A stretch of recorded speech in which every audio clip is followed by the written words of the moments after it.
James Altucher. Ben, thanks for having me on your stream right here in your home. You're the best person who ever lived because you're on my stream. Now I've achieved that rank finally. It's been a goal of mine. Yeah. Remember, always refresh. Although I'm refreshing, it's not working, but it's working over there. Yeah, I see the stream here. Yeah. Okay, I fixed it. By the way, someone just asked if you were really vegan. I can attest. Ben is really vegan. He accidentally had a non-vegan spring roll, and I think you almost threw up. I just spit it out. Yeah. Yeah, it was a cheese roll. It's supposed to be like crab rangoon, but with no crab. So they don't even call it crab rangoon, they just call it cheese roll. Most crab rangoon doesn't have any crab in it. Does a crab rangoon roll usually have cheese? Yes.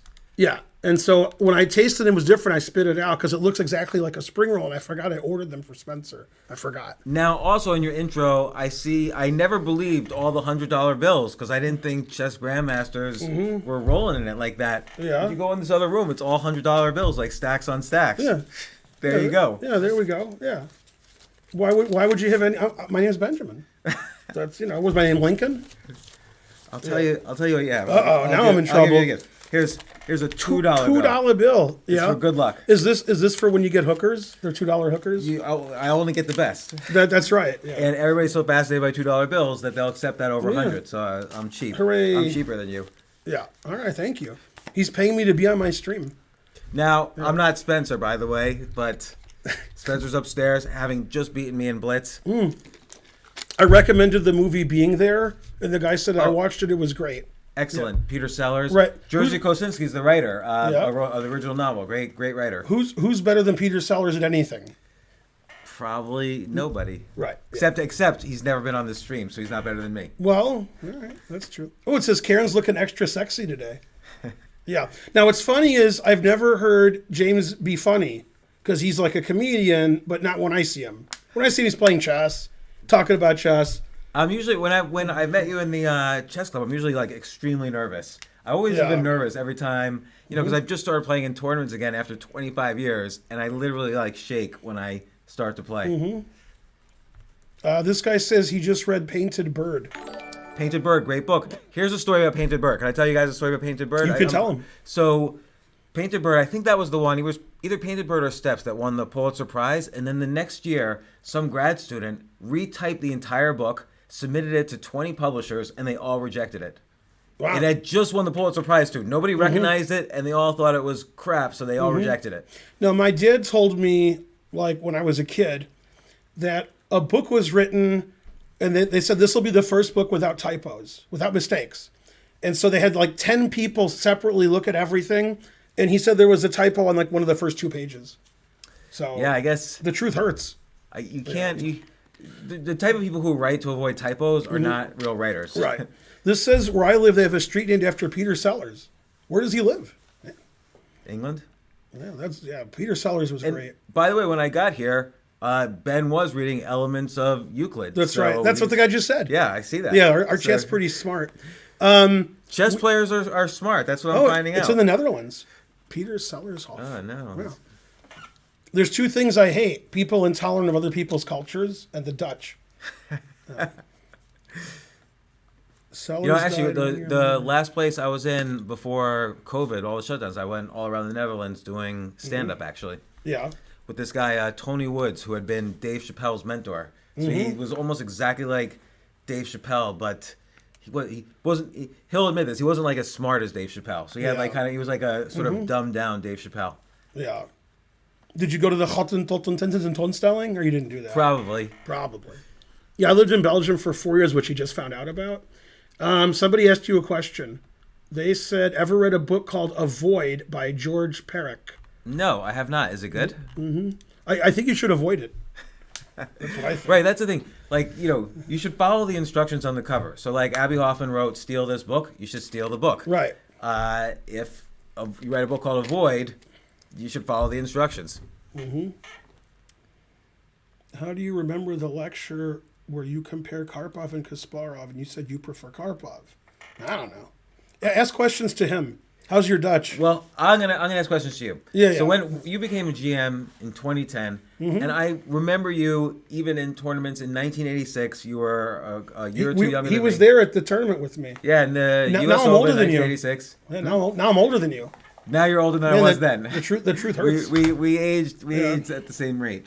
But you became a GM like, what was it, like 23 years later. So what was, did you stop at some point? Or? So here's what happened.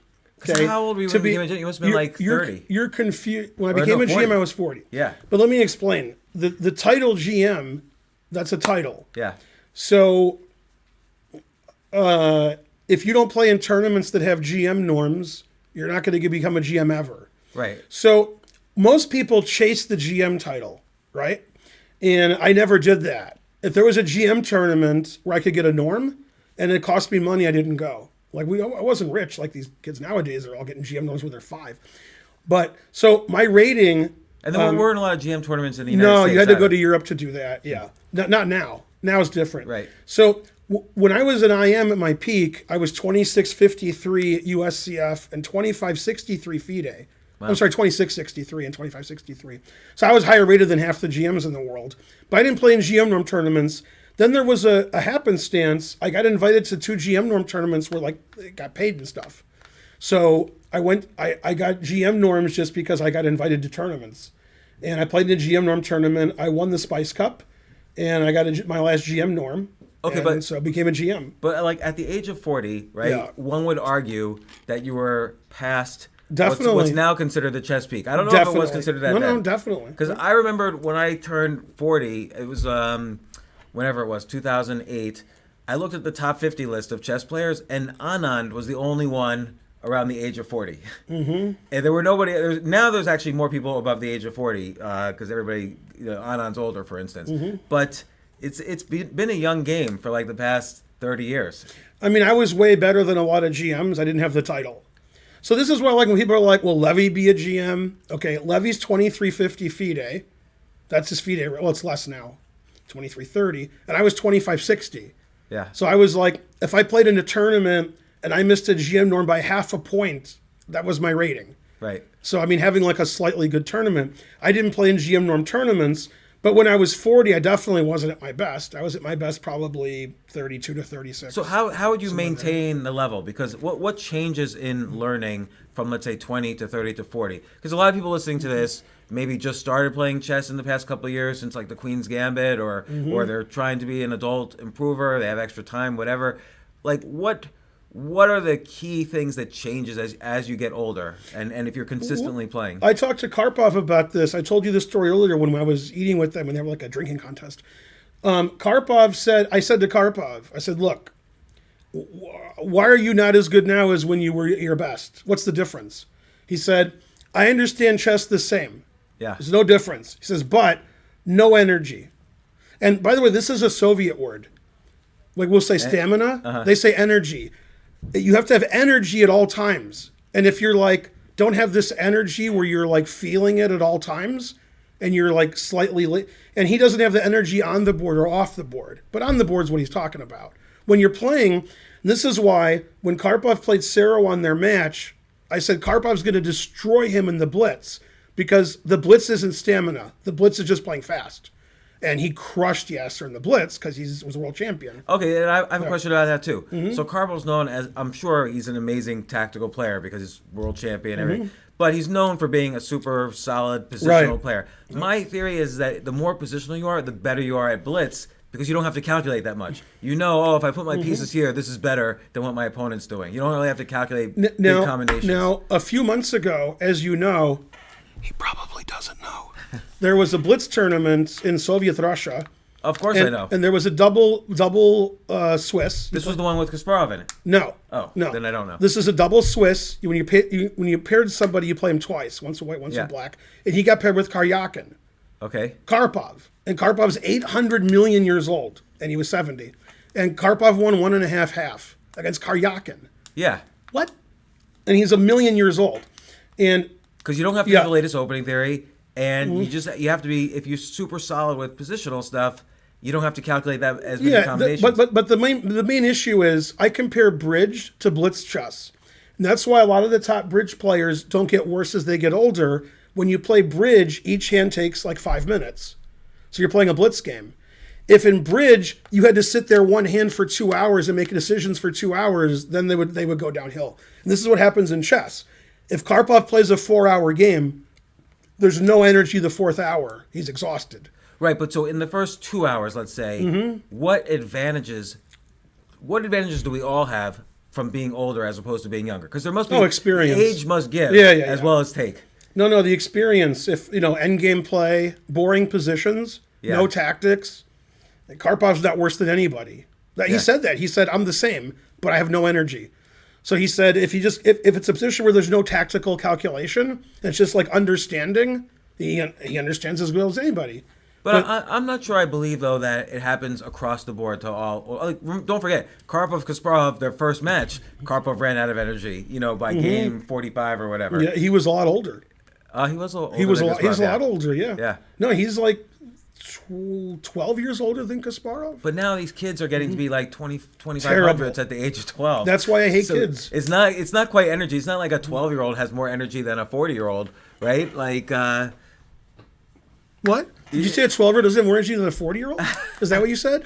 I don't believe that's true. Like a 12-year-old is still, developing his energy or her energy. But 40-year-old, like you say, has more experience, so could understand more positions, has a bigger vocabulary of Brandon positions. doesn't agree with you. Cocaine is a hell of a drug. You watched every second of the Chappelle Show 50 times or no? I have watched every episode of the Chappelle Show, but I've more watched his recent specials. You I've guys watched like those too. His Dave Chappelle's recent specials? It's like his recent specials I don't like as much as his old, when he was younger. That's probably true. He doesn't. You know why? Because thanks for the raid. He has problems now. Like back then, his main problems were like how to be funny. But now he's funny, and he has this big problem with transgender people. So he can't be. It's like chess. He has more things on his mind, so he can't be as funny unless he relies on his experience. Like you have to fall back on your experience and some wisdom, even as an adult. Let's say you're learning chess. So let's say you're 40 and you're learning chess, or you're coming back to it to be a GM. Like you were a strong chess player. Let's say you were coming back to it at 40. What would you do differently in your training than a young person? Well, I'm the wrong guy. Also, kids have no sex. Now, remember the Seinfeld that you were telling me about? Yeah. So. Right. I'm the wrong guy to ask about that. And also, the kids having no sex, I have no. Makes them smarter. I have no comment about whether kids have sex. Now, for me, chess wasn't like the number one thing at all times. It has been. But as you get older, you got other shit to do. You got a wife, you got kids, you got a house, you got to pay stuff. And when you're a kid and your parents decide, you could spend all your time on chess, that's great.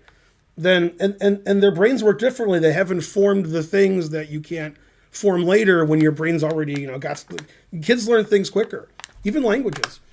But I think the kids have a lot of interest in chess when they're younger, if they're introduced and they're good and they're studying and such. And I think as an adult learner, you got other shit going on. You can't just devote all of your time to chess because you have a life also. Which I hate that aspect of it, because always everybody's interested in something and they always want to get better at whatever it is. But you're right. There's always other things going on, like a job, a mortgage, kids, wife, your marriage. Also, would you spend, well, not you, but would a normal person spend $1,000 a month on a chess coach? A normal adult would not. Not a normal adult. No, I think, but people spend $1,000 a month on like MMA and no, right. But a parent will for their kid. Yeah. The parent's like, my kid could, give him chess lessons. Yeah, great.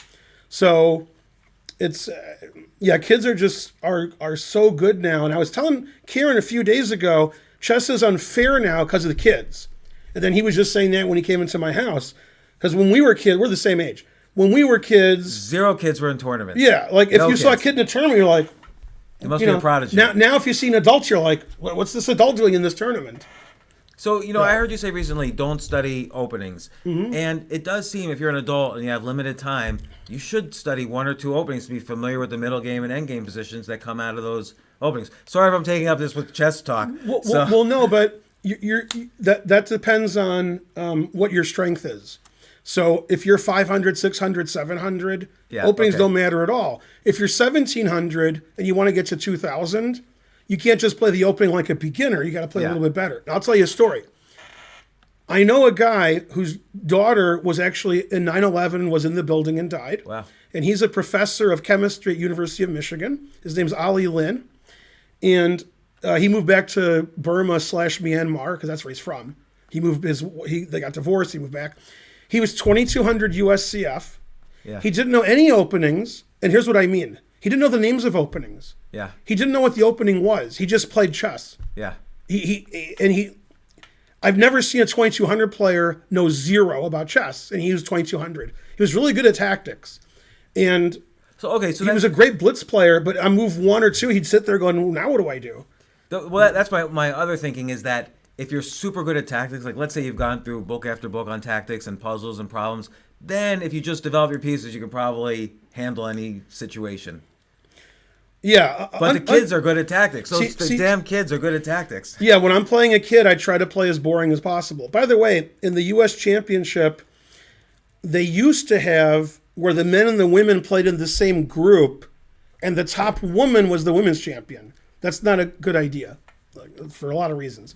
So in the last round of the U.S. Championship, I was having a middling tournament, as I know to do, and Jen Shahadi was killing it.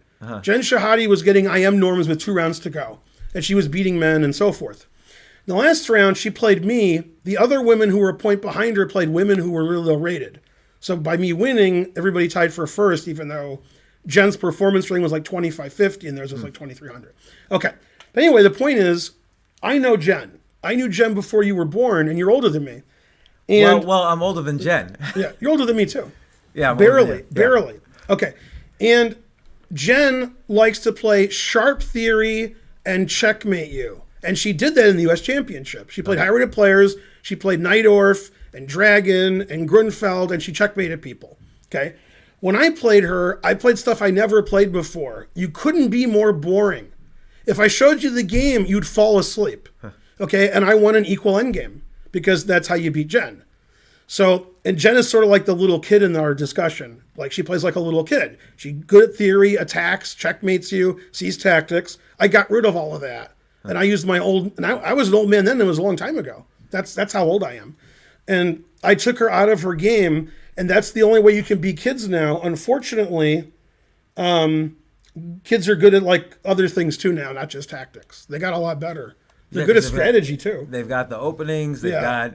It's hard to outplay. Yeah, like Abdus Satorov, Nihal Sarin, Pragnanandha, Iragasi. I mean, they know everything. It's not just tactics. They understand chess better than anybody. I'm very impressed you can pronounce their names. Well, I probably mispronounced Iragasi, but I used to be able to know how to spell Pragnanandha.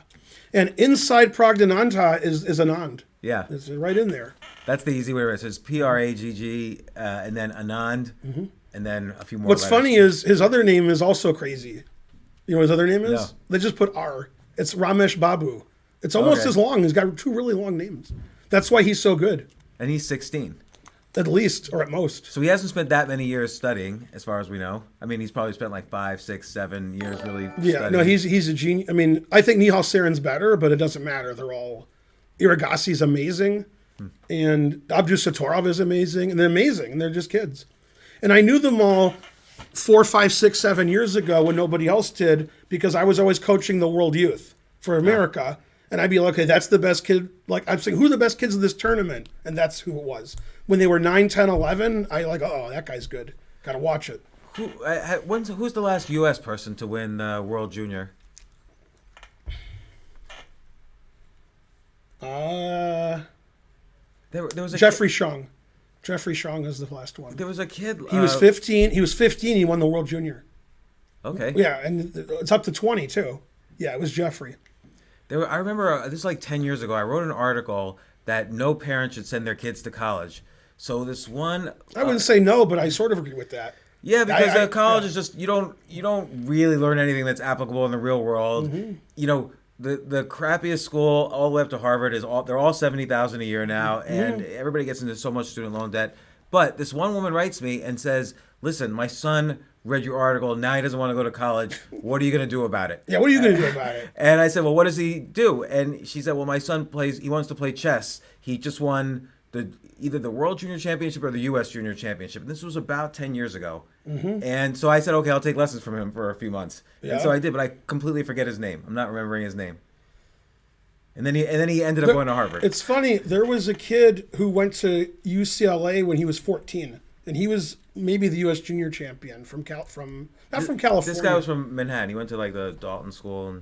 And I completely forget his name. And he was, man, talk about, spelling Shang wrong. Jesus Christ. Some guy in the chat. U.S. Let me look. Let me see who the U.S. Junior Champion. I like Can when you forgot get his your name. 120K back for your degree? No, and that's the unfortunate thing. By the way, you know how everybody hates doctors because they're so rich? Somebody on Twitter said, I'm a doctor, and when I graduated medical school, these were how much I owed. And he says, it's 25 years later, I've been making payments, and it was like the same. Yeah. Like I just always pay medical back. I was talking to a kid the other day who was a junior, and he said he was 150K already in debt, junior year. And I said, what are you majoring in? And he said, business. And I said, well, you definitely need to switch majors because business 101, don't get into so much debt before you even start a business. Like, it's crazy. He has to take bankruptcy 101. Yeah, bankruptcy 101. Yeah. Let's see. He's from the city of Manhattan. Yeah. Is his girlfriend's Catton or no? I don't. Beastie Boys? No. Doesn't know Beastie Boys. Terrible. Oh no, I know Beastie Boys, but yeah, from they like to say the city of Manhattan. I want the list of all of them. Championship. Gosh, I know. Anyway, I didn't Winners. dissuade him from going to college because ultimately he went to Harvard. Went to Harvard. Man, that could be so many people. I have 5 kids, and I've tried to get all of them to not go to college, and 3 of them now have disobeyed me. How many years ago was this? About 10. 10. Yeah, so I want to say like 2012, maybe 2013. Let's see. There's Sam Shankland. No. I'm going to name the people who were in the junior. And now he doesn't play chess at all, as far as. Oh, he doesn't play chess at all? No, I haven't seen his name around. Aaron Pixton? No. So we don't. Because he went to Harvard. Yeah, no, it wasn't him. Yeah, I don't remember the name if I heard Aaron it. Pixton's a math genius. He was a professor at like Princeton. Now he's a professor at Michigan, and he was U.S. Junior Champion twice. Let's see, U.S. Chess Junior Championships, 2012. You think somewhere around there? Yeah, maybe give or take a few years. Yeah, somebody look that up. I can't figure it out. Quit chess. So now what do you do to? So now you're even 12 years past becoming a GM. What do you do to maintain, other than play? Who, me? Yeah. Yeah, I don't care about that. I just tell jokes on the internet. But you mean for somebody who No, I wants see to... you get disappointed sometimes when you're playing. Well, and yeah, not going I hate losing, Yeah. Yeah, this guy, Radio Martin, he's agreeing with you. Yeah, it's an obscenity. The only reason they did it, the only reason college tuitions have gone up faster than inflation for every single year in the past 50 years is because the things like 1965 student loans getting passed. Caden Trofe, that's possible. What's that? Caden Trofe, the kid. No, not Sam him. Savian, nah, he plays though. I went to Harvard, huh? Yeah.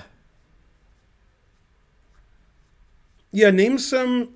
You can't declare bankruptcy on student debt anymore. No, that's true. You used to be able to. Oh, really? But then I think maybe Reagan changed it. Somebody changed it. I forget who. So right now we have no viewers, like 400. But at 9 o'clock we'll have 4,000. Why is that? I'm on Chess TV from 9 to 11. What's Chess TV? That's on chess.com? Yeah. Hey, there's a Ray. Thanks, Sabina, former U.S. women's champion, Sabina Foizor. Did you play in Title Tuesday today? I never play in Title Tuesday. Why is that? Everybody's cheating. Really? Yeah.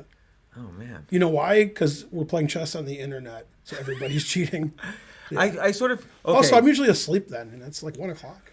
This is sort of like, what's the point of the... I get it what the point of the cheating is. Everybody values their rating more than how good they are actually as a chess player. Like, I think people confuse their chess rating with self-worth. Just like a lot of people confuse net worth with self-worth. But ultimately, if you want to get better, You can't cheat. This guy put a list of people, but that's not the list he's talking about. You're talking about like the high school champions or something. We're talking about the U.S. Junior champion from the U.S. Junior Championship. Yeah. You're talking about something else. That's like some high school. That's something else.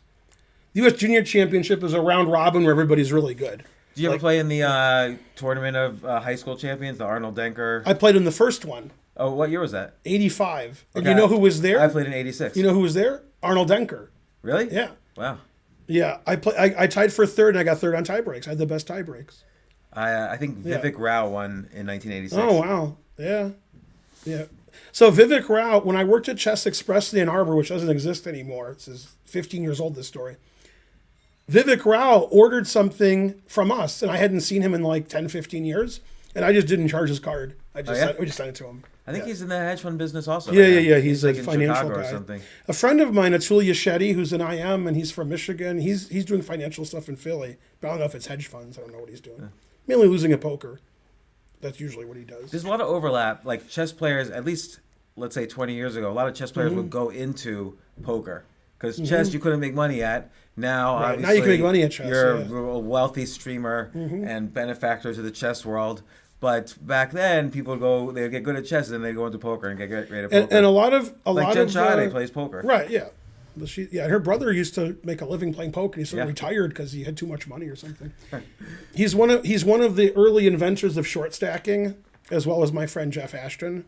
I don't know if you know what short stacking is in poker. No. Okay, so you doing this online is very profitable. Doing it at a casino is less profitable because you can only play one table at a time. But if you could play 10 tables at a time, you can make a living playing poker by short stacking. So the table has a minimum maximum you buy in for at the table. You buy in for the minimum. Okay? And all you do is go all in or fold. You do nothing else. Right. Okay. And so eventually you'll double, triple, quadruple. When you do win a hand where you doubled up, you quit. Yeah. You're done. And so at one table, this is profitable, but not much. But if you play 10 tables at once, and you're just like, this is the hand I go all in, and this is the hand I fold, and that's all you do is go all in or fold. You don't do anything else. And you have to know what hands in the big blind, if you check, because you're not forced to bet, what happens after the flop. That's not too often that happens, but you have to know what to do then. And Greg Shahade was like the best in the world at that. Really? So he was just making tons of money. Yeah.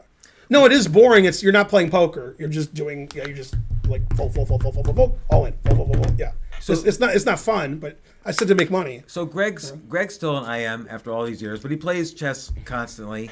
Not in tournaments. He hates slow chess. He hates it. Really? He thinks there should be no slow chess. He thinks it's just stupid. Anything where the game takes 2, 3, 4 hours, he's like, that's ridiculous. I'm not going to take my whole life up to play chess. Play a few blitz games and leave. Did you ever play in Washington Square Park? Like back I have. So I saw him once playing against this kid who was really fast at bullet, and Greg, and this is over the board, real life. Yeah. Greg gave him Greg took 30 seconds. This kid Junior took like 10 minutes, and Greg just crushed him. And you barely could see his hands. He was a very fast player. Yeah.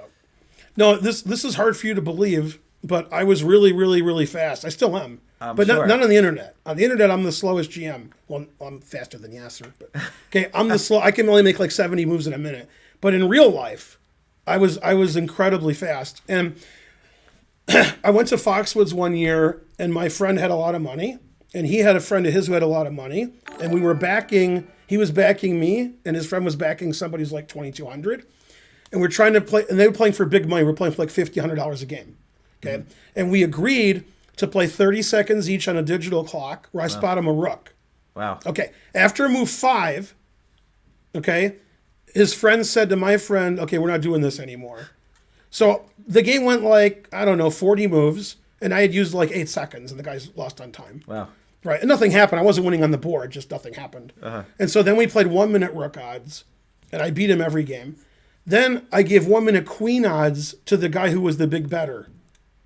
He's like 1,900. He like sat in, and I beat him. So I won like $900, and they gave up. Why do you think it doesn't translate to the speed on the internet? Because that's definitely this is different. First of all, when I'm playing in real life, I can see what the guy's doing as he's doing it. I don't know what's happening until it's done. Yeah. And I'm not like 12 years old, so my mouth, I'm old and I can't, Yeah. But yeah, in real life, I'm super fast. Now let me tell you a story, which they've heard before, but they forget. Can you guys donate? Because you're not doing anything. You're not like being funny in the chat. Okay, so this is my one of my favorite stories ever. This is my top 5. I'm at St. Louis. I'm at the chess club. The Sinkfield Cup is over. Everybody's intoxicated except me. I wasn't intoxicated. I don't know why. That doesn't even make any sense. So Alejandro Ramirez says, Ben, we've never played before.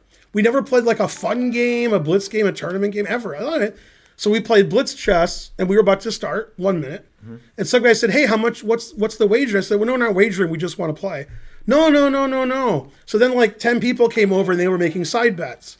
And somebody said, who wants to bet on Alejandro? And then it was a quiet. Okay. And Grishuk said, okay, I will. Huh. And then Aviv, my friend Aviv Friedman from New Jersey said, yeah. You ever seen Ben play 1 minute? And he said, no. And he said, you're going to see. Okay. So everybody bet Grishuk and I won 5-0, play first to 5. Huh. Okay. I won every game. And then MVL said, can I play you? And I was like, what? The World Blitz champion. Yeah. And I'm like, can you, I said, well, yeah. Now there's this guy, he's a hard pipe hitting. Okay. There's this guy who's like a big guy. Okay. And he said, I'll bet on Ben. $9.99. My favorite R. Kelly. That guy. He's my favorite R. Kelly.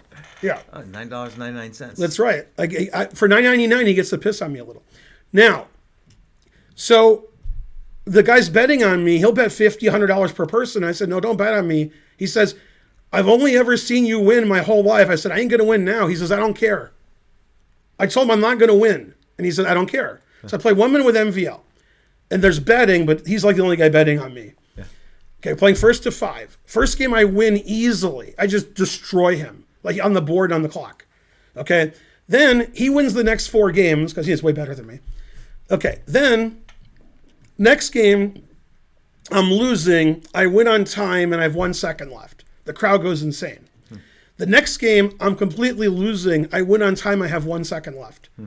And then there's screaming, everybody's screaming. Okay, then the next game he destroyed me. So he beat me 5-3, but I was really happy to get 3 out of 8 against MVL because he's like 1,000 points better than me. Well, now he's the World Blitz champion. And then this is funny. Well, he was already, and this is funny. We were discussing me playing blitz chess with Caruana, and I said, oh, you want to play for money? And I was kidding. And he said, no.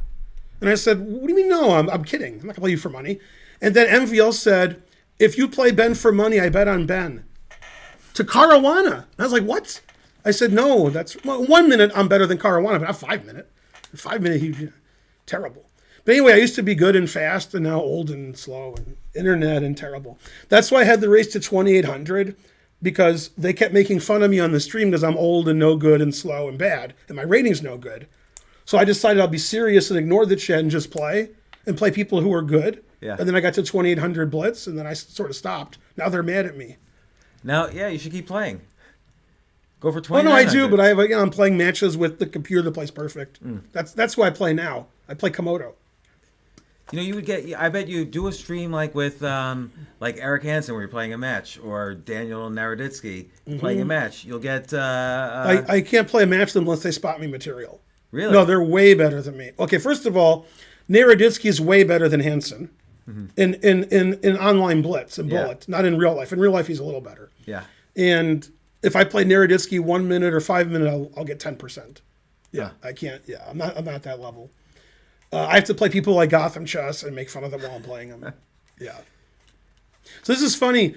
About 4 or 5 weeks ago, before I was 2,800, I was playing this really strong player from Romania. He has a crazy name. It's like hyphenated. Okay. And I heard of him, and he's 2680 FIDE, and he's 20 years old. Wow. Okay. And I played him 3 minute online. And his rating was only 2895. So I'm like, if he's 2895 and I'm trying to get to 2800, this is going to be tough because he's a million times better than me. So they were betting in the chat whether I would get adopted, lose 10-0. And he was up 7-0 or 8-0 and I won a game. So, but he's way too good. That didn't turn the tide. He didn't psychologically break. No, yeah, Bogdan Dayac, but he has another name. His name's hyphenated. He's got more names. But anyway, yeah, that guy's like number like 40 in the world, and he's 20 years old. So it was just, it didn't matter how good my position was, he just tore me apart. So again, what was it that he did better than you? I'm always trying to figure this out. Like, I wish I knew, then I would be the same as him. well, like, did he know the opening lines better? Did he out tactic you? Did he all of it? All of it. He does everything better than me. Yeah. Now, if it's a boring endgame and it's a slow game, then I'm fine. And you can't steer it into that, like playing in a 3-minute Queen's game, Indian or something. In a 3-minute game, in English. Yeah, You ever play Ulf Anderson in a tournament? No, but I have a funny Ulf Anderson story. He was playing a computer when they first came out. Yeah. Like on a laptop. Yeah. Not in like the handheld. And the computer was like 22, 23, 2400. This is 30 years ago. And he was playing it like 5-minute, and then whenever he would have no time, he would give himself more time. It was like it wasn't on the internet, it was just like he's playing it. And he kept giving himself more time because he didn't want to move. So he would play like it was like a 2-hour game, and then when his time was running out, he'd just give himself more time because that let him do that. And he didn't. I'm like, well, he would, if he played it, he would lose for real because he's just playing slow. And he used to play on ICC, if you remember that. ICC, I helped start ICC. Yeah. So you do remember it. So ICC was started at Carnegie Mellon, where I went to grad school. Mm-hmm. The main guy who started was this professor, Danny Slater. But then Deruha. I was the programmer and the first admin on ICC back in like 1992 or 91. Ulf Anderson had an account on ICC. Really? And he lost every game on time. And he never had a bad... I played him like 20 times, 1 minute and 3-minute. And I always won, and I was always dead lost. I was dead lost, and then his time would run out. He's just too slow. I wonder if he was playing it on there in the very beginning. The best player back then, when we first started, was Rune Djurhus from Norway. Do you know him? Yeah. I don't know if he was an IM then. I don't know if he's a GM now. And Ilya Gurevich played occasionally. Mm-hmm. So this was till '94 I was involved. Yeah. Yeah, my friend Aviv is like an admin for them. Or I guess he's not anymore, but maybe he is. I don't know. I don't know what's really happened to them. They still exist. They go to these junior tournaments and sell their product. They're like, hey, go to ICC. And some of Goichberg's tournaments that aren't in person, they're on ICC. And that's what he uses. USDF rated? Yeah, wow. That's what he uses. Is he uses them instead of any other site. That's what he. I mean, Lead Chess is a lot.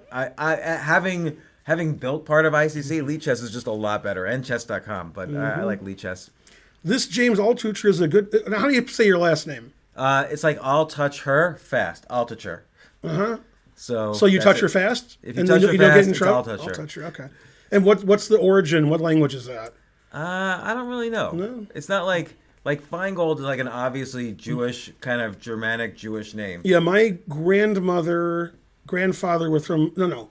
Yeah, my grandmother's from Lithuania on my dad's side. My mom was adopted. She doesn't know who her real parents are. Oh, so you might not be Jewish. Right. I don't consider myself Jewish. But my name is so Jewish, I can tell the Jewish jokes I want, like the guy on Seinfeld. Right. Yeah. The dentist. Yeah. Now, this guy, he sounds intelligent, but more important than that is... I'm actually an idiot. No. But more important than whether he's intelligent or not is he knows all the comedians. So I was telling him my favorite comedians. He was like, I interviewed him. I did stand-up with him. It didn't matter who I mentioned. I mentioned guys who died before he was born. He's like, oh, yeah, me and him were like that. And I was like, wow, that's great. Yeah. Yeah, no, only an idiot would give up everything they were doing and spend 7 years of their life doing nothing but stand-up comedy, which is what I did. And then switch from that to 10 hours a day of chess. Mm-hmm. So... You're having the most fun ever. I am having fun, but it's it's being a jack of all trades, grandmaster of none. A friend of mine who I think died in the last 10 years, he played cello for the Detroit Symphony Orchestra for 40 years. Wow. The longest ever of anybody. And he was like 1600 at chess. His name was John Thurman, and he was like 6'7". So he crushed his cello. He was like a monster. And he said, yeah, I played cello and I played chess. And then he made some joke about the misery, like I do this and then I do that. He's like, they're both just like terrible for my, psyche or whatever. Well, they are terrible. And so you wonder what's the pleasure in doing things that are terrible. Like, it's almost like, why present, if you really just wanted to be happy, you would watch TV all day because TV is wonderful. Like, TV is great. Mm-hmm. But everybody on this stream we all present ourselves with these really difficult life situations. Like losing a game of chess is a horrible thing. It's one of the worst things that can happen to you. And I think there's so much pleasure though from or getting booed in comedy, for instance. But by doing hard things, there's so much pleasure in coming out the other side and learning a difficult skill that you make it worth it. Now, this guy donated $1. We have to answer his question. Who's your favorite comedian? I like a younger guy, Chris Distefano, and another young guy, Tim Dillon. But Louis C.K. probably overall. I mean, I went to see him in Chicago in July. I've seen him at the comedies. I saw his first reappearance after he was canceled and he came back and he performed at the Comedy Cellar. I went to that. I can't sit in the room while he's doing comedy. Like I'm laughing so hard. It's so different in real life seeing him perform than even seeing a video of him. It's 100% different. The gawking rabble like Doug Stanhope. I like Doug Stanhope, but Doug Stanhope is a ranter. He doesn't really carve out a joke. Wait, he's like the other guy that we talked about? Like Bill Burr a little bit. Yeah. Doug Stanhope is a truth teller. Like, you get the truth from Doug Stanhope. Truth hurts. Yeah, and the truth hurts. But Louis C.K., he'll have he'll present the premise, then he'll do a little bit of an act out where he does some voices, then he'll have the punchline, then he'll extend the punchline with some absurdism. Like, he's an amazing writer and performer of comedy. Whereas Doug Stanhope's a great performer, and he's great because he's a truth teller. He's not a comedian like Louis C.K. is. But I also recommend, though, Tim Dillon is a great ranter, has a great podcast. Super funny. This guy likes insane. Tim Dillon, the guy who asked the question. Give us $1. Tim Dillon is crazy good. He's been on my podcast. He's crazy. He's crazy good. Like Fox News?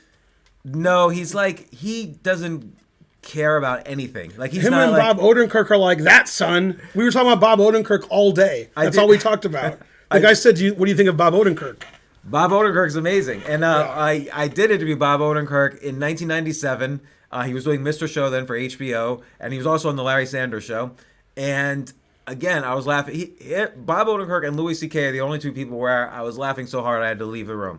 So when I talked to either of them. Tim Dillon also is amazing. He left the room when I told him jokes, but for different reasons. It wasn't because he was... Ben, what are you doing? So, Mike Birbiglia is a great storyteller, but for me, he's not like laugh out loud funny. Like, I don't... Didn't you make the Larry Sanders Show? I made the website for the Larry Sanders Show and Mr. Show. Yeah, he did the websites for him. Back in the day when nobody knew how to do websites. Yeah. So, my favorite comedians that are alive, I can't just say one because it's not fair, is Louis C.K. What's funny, we went to Italy, me and Karen, for our honeymoon, and we didn't know Louis C.K. was there doing stand-up one night. We didn't know. And so we could have seen him, He said he couldn't do stand-up in the U.S. for obvious reasons. This was 2 years ago or so. Wait, you only had your honeymoon 2 years ago? When did you get married to Karen? Yeah, we had our honeymoon late. Oh, okay. He made in his most recent special, by the way, he makes a joke. I was performing in Poland because because that's the only place that would let me perform. Right, yeah. Yeah, he said that in Italy also. Oh, okay. He said the same joke. And then Dave Chappelle, Ricky Gervais, and there's a fourth guy. Who's the fourth guy? I feel like Jim Gaffigan is up there with. He's Louis not C.K. my guy though. I don't know enough about them, but of the dead guys, Don Rickles is probably my favorite of the dead ones. Yeah, I like Don Rickles. I like Rodney Dangerfield. Me too. Yeah. I like Andy Kaufman. And I'm not as much of a. Norm Macdonald is great because he's now one of the dead guys. He said Gervais isn't a stand-up, so I can't like him as a stand-up. It's true. I told them that Gervais is not a stand-up, but his speech at the Oscars showed me he had stand-up abilities. So. Andy Kaufman was a genius. Yeah. Andy Kaufman was a genius. Bill Burr, I find to be a little bit of a ranter. Like he rants. He's got very interesting rants, but he doesn't. I've performed. So this is related to chess a little bit. That one time I was performing and Bill Burr was performing that night, and they asked me if I wanted to go right before Bill Burr or right after, and I was the only comedian who said I want to go immediately after him because that's like going to a tournament and playing a GM. Is you learn a lot and it's hard, it's difficult, and you only get better when you solve difficult problems. Yeah. So it was very hard to follow Bill Burr, but he performs around town in New York City. Who was I going to say? Tom Segura. The Spencer likes Tom Segura. Tom Segura is good. Anybody know Gary Goldman? He's very good writer of jokes as well. Yeah, Andy Kaufman. Did you ever watch Taxi, the show? Yeah. Danny DeVito is so good on Taxi. I don't even understand how it's possible. Danny DeVito is so good on Taxi. Yeah, and Andy Kaufman, of course, with his different personalities when he was doing that was great. Andy Kaufman was a genius. Yeah. Yeah, he was the gendered wrestling champion. Yeah. Yeah. Jeselnik's a great. Somebody mentions Anthony Jeselnik. Jeselnik's a great writer. He can't. It's very hard to pull off his style of comedy because it's all these one-liners that have like twists in them. It's very difficult. Eric Andre, I've seen live. He's a genius. He's great. Love him. They stopped him at the airport in Atlanta. This isn't a joke. And he said he was racially profiled. He wanted to sue them. They said, we want to investigate. And he said, like, I'm a famous person. They thought, like, he was some suspicious character. He's bluish, He's black and Jewish. Yeah. So that's how you. They probably stopped him because he was Jewish then. Yeah. Yeah. No, I had a joke that I haven't told because I'll get banned from Twitch, but I'll tell it anyway. The guy who took the hostages in Texas, the FBI said the reason he was like out of his mind is he was a Cowboys fan. So really? That's why he went so crazy. Didn't he take over? He took a synagogue, right? Yeah. Why did he take over a synagogue? Yeah, because he's a Cowboys fan and he was so upset he just had to do something. It's a joke. Yeah. If you're a Cowboys fan, I got to show you this. I got to show you this picture. It's funny for two reasons. Yeah. This is a great picture. All right. So there's a San Francisco guy pointing at and laughing at them, and they're giving him the finger, the Cowboys fans. Uh-huh. So I looked at them, I'm like, that's pretty funny. And then somebody comments, says, that guy's the biggest guy who ever lived. What is this? And I'm like, well, that guy is pretty big, I must admit. He's like four of them right. together. I mean, that guy's a monster. And I looked him up. He's 6'5", 317. When he does pull-ups, he puts weights around his waist so it weighs more. But you know what's interesting about that picture? Show that picture. Yeah. What's interesting is you could only do that in America. Like, America is safe enough where a bunch of little people like me could stick up their middle finger. The light's no good. You can't see it. They could stick their middle finger up at a monster and not get killed. And he's like right laughing there. at them and pointing at them. Yeah. He could kill them in a second. Oh, yeah. Yeah, it's what's his name? What's his name? I know his name. I looked him up recently, but he's big. He gets the big vote. Does somebody know who I'm talking about? He's 6'5", 317, plays for the 49ers. Trent Brown. Very good. Trent Brown. Yeah, look up Trent Brown on the internet, and he's a monster. I mean, he's big everywhere. Somebody says their favorite comedian is Ben Feingold. So. I am great, except for one thing. Yeah. What's that? Not. Yeah. Annie Letterman is funny. I don't know who that is. Trent Williams. I thought it was Treat Williams. Jimmy Carr is pretty good. Pretty good. This guy keeps asking if I've met Hikaru's stepfather. I've known Sunil for 35 years. Wait, how old am I? I've known him for 37 years. Yeah, because he was an FM, right? Or he is an FM. Yeah. Sunil No, I taught chess camp for him when I was like 15. Yeah, I've known Sunil forever. Much longer than Hikaru, because I knew him before Hikaru was born. So one of the last tournaments I ever played in the 90s, and then I stopped for 25 years until, for some idiotic reason, I decided to start playing again. I played this little kid in the Manhattan Chess Club, or the Marshall Chess Club, and this other little kid could barely reach the table and was watching our game. So I was playing Isaku Nakamura, who was Hikaru's brother. He was like 1900 then. Yeah, he got to 2200 before he quit. I was 2200. It was a close game. My memory was that I won the game, but then when I looked it up, it turned out I lost the game. So that's how good my memories become. But then afterwards, this little 6-year-old was like commenting like to his brother, "Oh, you should have done this. And I'm like, who's this little kid? Get away from the game." And that was Hikaru. Yep. He does that now, and they still say get away from the game. Sunil is from, well, it's not his father, it's his stepfather. He's from, not Indonesia. He's from India? I thought he was from India. Not from India. Name some countries like that. Bangladesh, Pakistan. No, keep going. If you say the right one, it'll be right. Sri Lanka. I agree with Sri Lanka. Right. Yeah, that's it. Sri Lanka. Yeah, definitely not India. Yeah. Correct. Michigan? No, he's been to Michigan.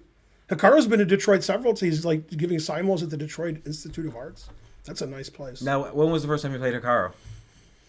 I played Hikaru once in a slow-rated game. It was at the U.S. Open in 2007 in Cherry Hill, New Jersey, your old stomping ground. Yeah. And all that. And it was a draw, and it was a crazy draw. It was crazy. He sacked all his pieces. It was great.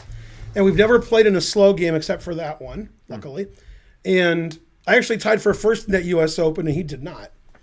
And then I've played him lots of blitz and bullet, and I was his coach in Moscow. Really? Yeah. Yeah, me and Hikaru are like that, son. Yeah, I mean, he's like 25 million times better than I am. That's not, yeah. Yeah, Peter Falk. I saw him at the 83 U.S. Open in Pasadena. Oh, and he was at the 86 U.S. Open in Somerset, New He was there? Yeah. Oh, I didn't know that. Yeah. Why didn't I know that? I remember he was there, and Boris Golko, I seem to remember. That was Golko's, like, he just came to America, Yeah, and they yeah. were, like, trying to put him in the U.S. Championship without living here long enough. Oh, yeah. Yeah. I remember that was happening. Mm-hmm. All I have is memories. You actually kept playing.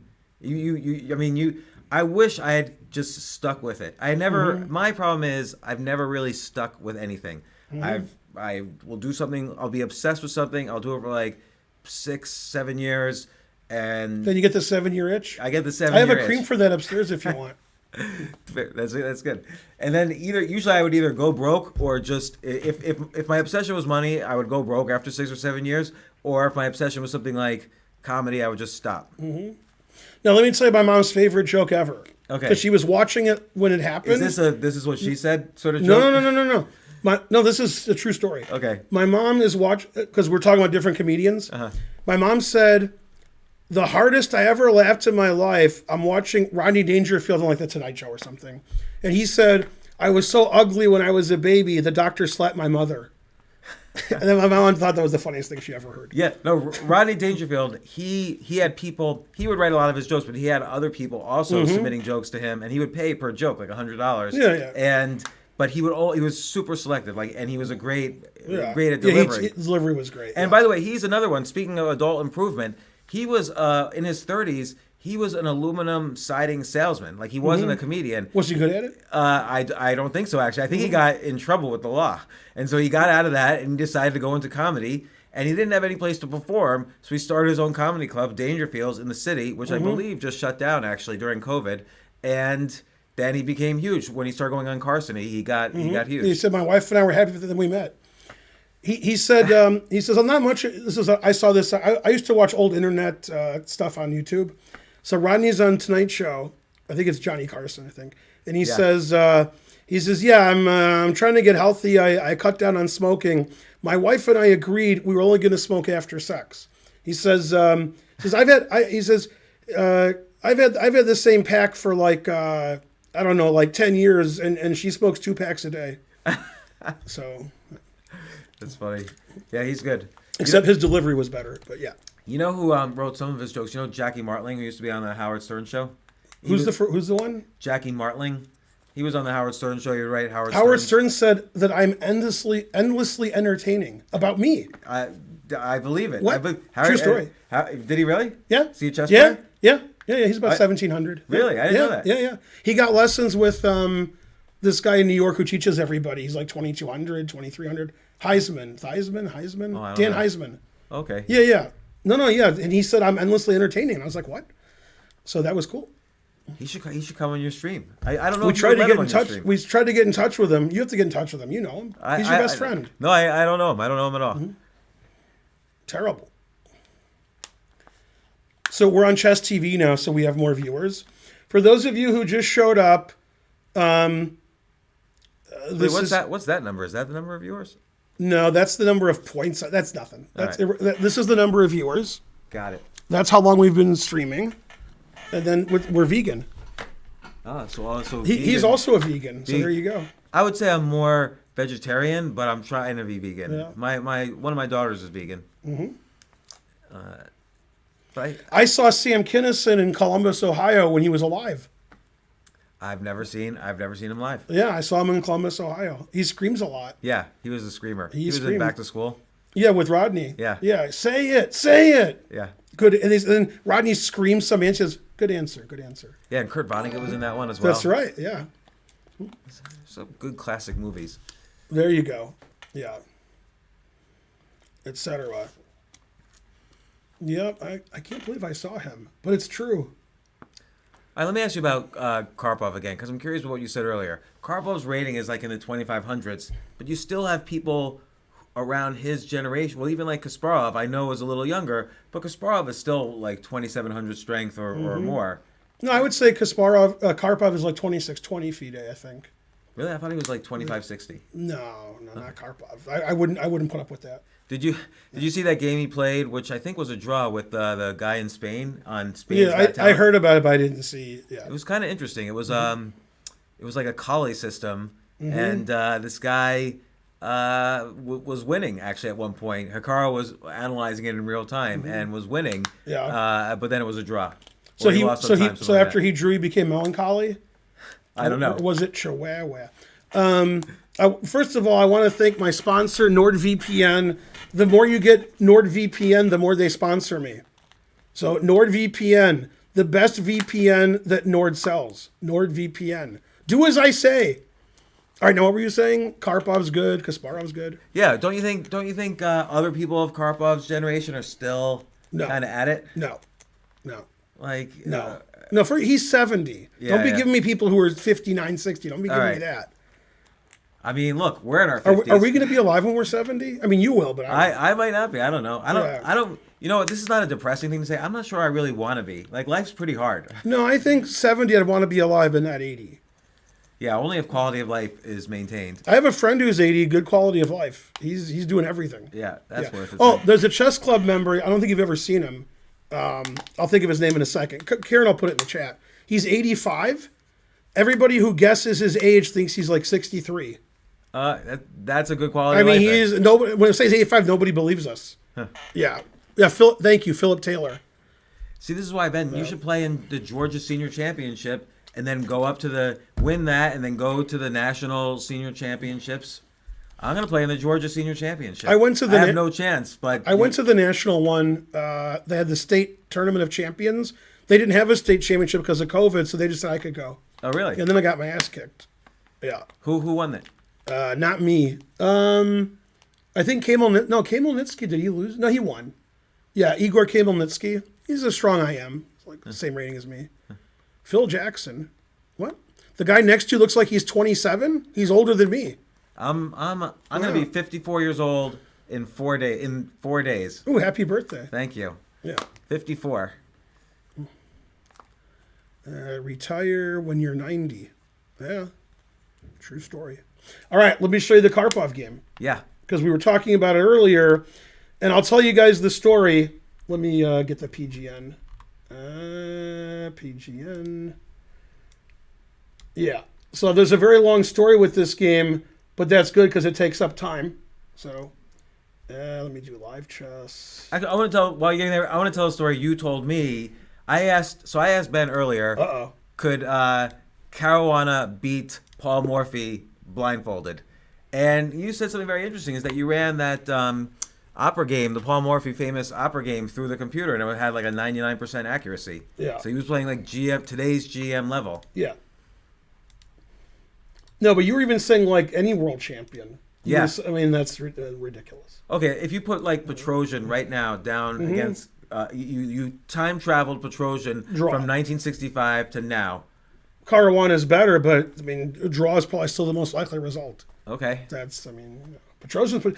Now, when Petrosian was no longer Petrosian, this was like in the late 70s when he was finished. Yeah. He beat Kasparov like twice. When Kasparov was beating everybody, like Kasparov was like, but in the 80s, Petrosian beat, and Petrosian died like in 85, but like in 82, 83, he beat Kasparov. I mean, it's ridiculous. Yeah. Everything everybody says is ridiculous. And Smyslov, especially me. Smyslov played Kasparov in the candidates matches before the first match with Karpov. Yeah, not only that, Smyslov won 2 candidates matches before. Yeah. So who did he beat? Whom did he beat? Whom? I think maybe Ulf Anderson, actually. I'm not sure. No, he beat Ribley. Oh, okay. So and then he beat one other person, but it wasn't Hubner. Oh, he might have been Hubner where they spun the roulette wheel. Was that him? Oh, yeah. Was that Yeah. him? Yeah. Might have been. Yeah. He didn't do well against Kasparov. It was like three wins and 7 draws or something for Kasparov. Oh, okay, Smyslov didn't win. No, he was 63. Yeah. So that's the truth. Yeah, he said God told him he'd be world champion. Right? I don't know what he's talking about fictional characters for. What is this all about? Kasparov said that? No. Oh, Smyslov said when he was 63 that God said he'd be world champion again. Huh. Well, Yeah. George Foreman became boxing world champion at the age of 40 again. No, it was much older than 40. I'm not. Much older, it was like 50. Oh yeah, maybe you're right. It was yeah. much older. Yeah. I'm not giving up on older people. I'm trying to get back to what the you level I carrying? was. Yeah. And it's hard because 2200s now are much better than 2200s in the 90s, and B, I could just tell I've declined in value. In value. In self-worth. Okay, so this was one of my favorite stories, which I just told him before the stream. In Tilburg, 1991, which is in the Netherlands, Interpolis is the sponsor, and they're an insurance company in Tilburg, and they sponsor the tournament, and it's at their offices. They just close a whole floor of their building, and it's just the chess tournament. Okay, so first story I want to tell you is, I went to the tournament with my mom. She was visiting us because like Spencer was born or something. Okay, true. Yeah, Spencer was a baby. Yeah, he was born in June of 91. Yeah. So she visited us. The chances of my mom flying to Europe by herself are much less than 0%. Okay. And I talked to my good friend Calvin, and he said, yeah, about 273, negative 273 chances. And I was like, what? My mom flew to Europe because she wanted to see the baby. Unbelievable. Okay. So we go to Tilburg. It's 2 trains from Brussels to something to Tilburg.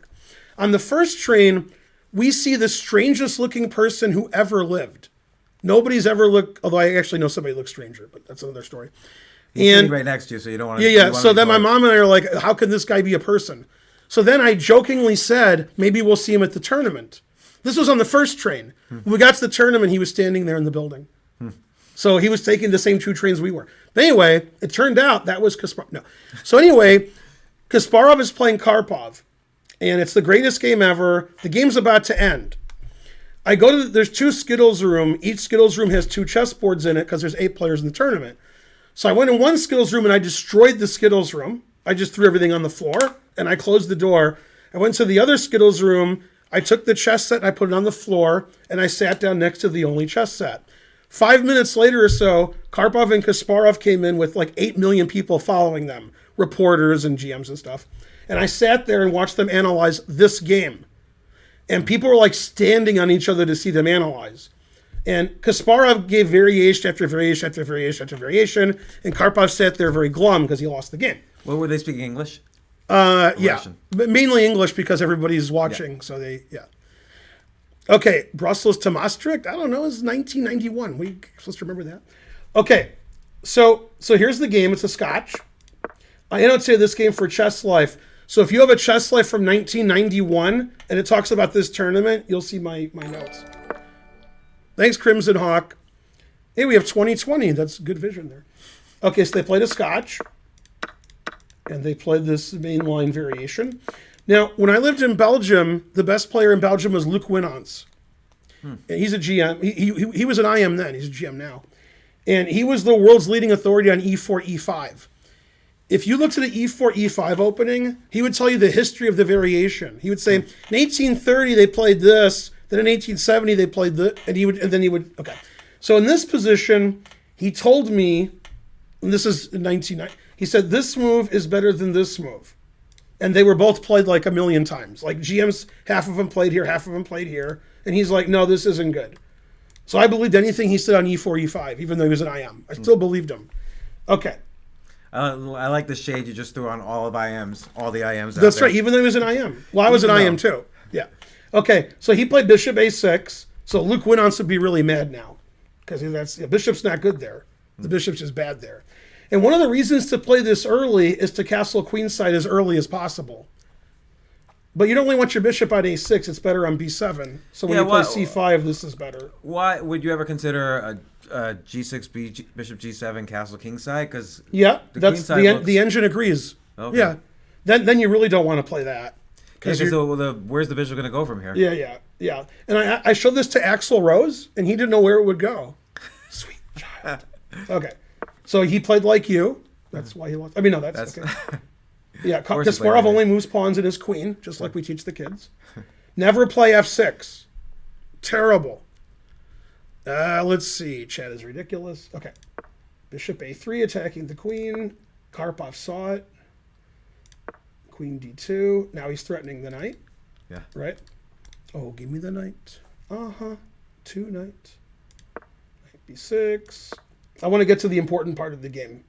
Is this all theory still? Probably this is like the end of the prep. I don't know. This is probably prep. Take. You see how crazy it is? Yeah. Karpov's not playing crazy unless he knows it. So. Okay. Take. Now the bishop on a3 is hanging. Yeah. Okay. So this is the most amazing thing in chess history until I show you the next thing. Then that's more amazing. Wait, so yeah. It's white to move, obviously. White to move. The first instinct is bishop f8. Mm-hmm. Never always play bishop f8. The engine says after bishop f8, bishop takes g2, white is better. But he played a better move, Kasparov. Now, I've said this on stream many times. When Kasparov was at his best, he sees more than the engines do now. I saw him at his best. I saw it. I saw him analyze. It's from another planet. And Anand was very close. Anand in his 40s and 50s is just playing 25 moves of theory and agreeing to a draw. Anand, when he was a teenager and in his 20s, he saw every variation all the way to the end, like Kasparov and Fischer. My dad analyzed with Fischer. Fischer saw, because he played him, Fischer saw all the way to the end, every variation to the end of the game. Like 30 every move. Ridiculous. And Kasparov was like that, and Kasparov was prepared to the teeth. So, because he had like a team of people. So Kasparov was the best openings player, and he was the best calculator. Ridiculous. So unbeatable. Okay, so Kasparov played a move here I would never consider. Can I guess? Yeah. All right, I'm going to guess e6. Right. And I'm only guessing because you laid the territory. That's a weird move that no one would guess. Yeah, that's the but after pawn takes, or after queen takes, either king takes f1, bishop takes, knight takes, and then you have the rook could slide over. If rook takes knight, you have the rook could slide over and pin the queen against the king. Yeah, in fact, yeah. So here's the main idea. You were saying this, or you weren't? Yeah. Okay. If that. Yeah. Okay. So that's the one line. So that's why queen takes is bad. Yeah. So I don't know if pawn takes what happens. That's what he did. Okay. And he took on f8, and he played rook d8, which is not. Well, actually, rook d8 is okay. Now, remember when this pawn was here before e6? Yeah. Okay. Now, if you play bishop takes g2, I play queen takes, and I say hello to my little friend. Yeah. Yeah. So, well, now you just lose material because you're down. Okay, but in this position, if you play bishop f8 and I play bishop takes g2, and you play queen takes g2, and I play rook takes f8, this position, even though white's a piece up, white has a lot of issues. Okay, the king has nowhere safe to go. The center's collapsing. Black has pawns. Black has the A file and the F file. And strangely, this is like, the engine's like 0.6 for white. Like, even though he's a piece up, because he has a lot of issues. And this solves all the issues. E6. Yeah, that was amazing. E6. So he would have had to have seen that before. I mean, you'll never understand how much he sees. I mean, not now. Now he doesn't see anything. But when he was good, he saw way more than I could ever explain to you. Way more than the engine. Although, you know, there was one stream where he was doing puzzles with Hikaru, and there was one really hard, 3,000 rated puzzle, and he, closed his eyes for 30 seconds and then saw the whole thing, 15 moves in. I never understand when they close their eyes. He would have closed his eyes for 1 second when he was at his best. You can't, yeah. Okay, so now he played rook d8. If you play bishop g2 and I take, and you take with the, something. You have to take with the king. Yeah, king takes. Yeah. This position, compared to the other position, this is no compensation for black. There's nothing There's no pawn on e5. There's not Yeah. this phalanx of pawns here. This is just piece up for nothing. Yeah, so e6 is genius. Okay, Karpov played rook d8, confusing the audience. Man, Kasparov was so good. I just feel terrible. Well, I feel bad because he's not what he used to be. But it's like what you were saying though. He's involved in like human rights foundations. Yeah, like he's old. He really values what he's doing now. Okay, so queen b2, and then they got to this piece up position. Yeah, and then he wrapped it up. Man, I like this. See, this is why Kasparov was so good. A lot of human GMs would not do that because it looks silly. Yeah. And Kasparov played like a computer before computers were good. He was like, that's the right move. Okay, so I don't quite get it actually. Queen c7. Mm-hmm. What happens on rook c8? You're in check. Oh, you're in check. So yeah, no big deal. Mm-hmm. Yeah, he was so good. Man, I just terrible.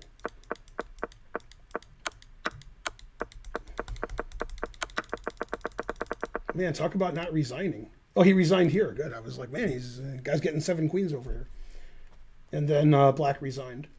And so what were they analyzing? What were the main lines they were going over?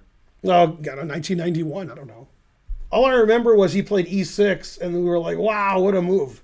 Like, unbelievable. He did that a lot, though. He played moves that were just amazing. Did you ever see his game? It was around the same time with Sharov. It might have been... you mean sacking the rook? Rook takes... Yeah, and then doing b4 to dominate. And then doing b4 to dominate. A lot of people who were good, saw that game and they're like, why do you do that? And then I've shown that game too. Yeah, somebody came up to him after he made the move. Exchange. Yeah, and said, Gary, didn't you take the class in Soviet class on rooks are worth more than knights? So that was Gary. Thought that was funny that someone said that to him. Mm-hmm. For those of you who are joining us late, this is Toucher.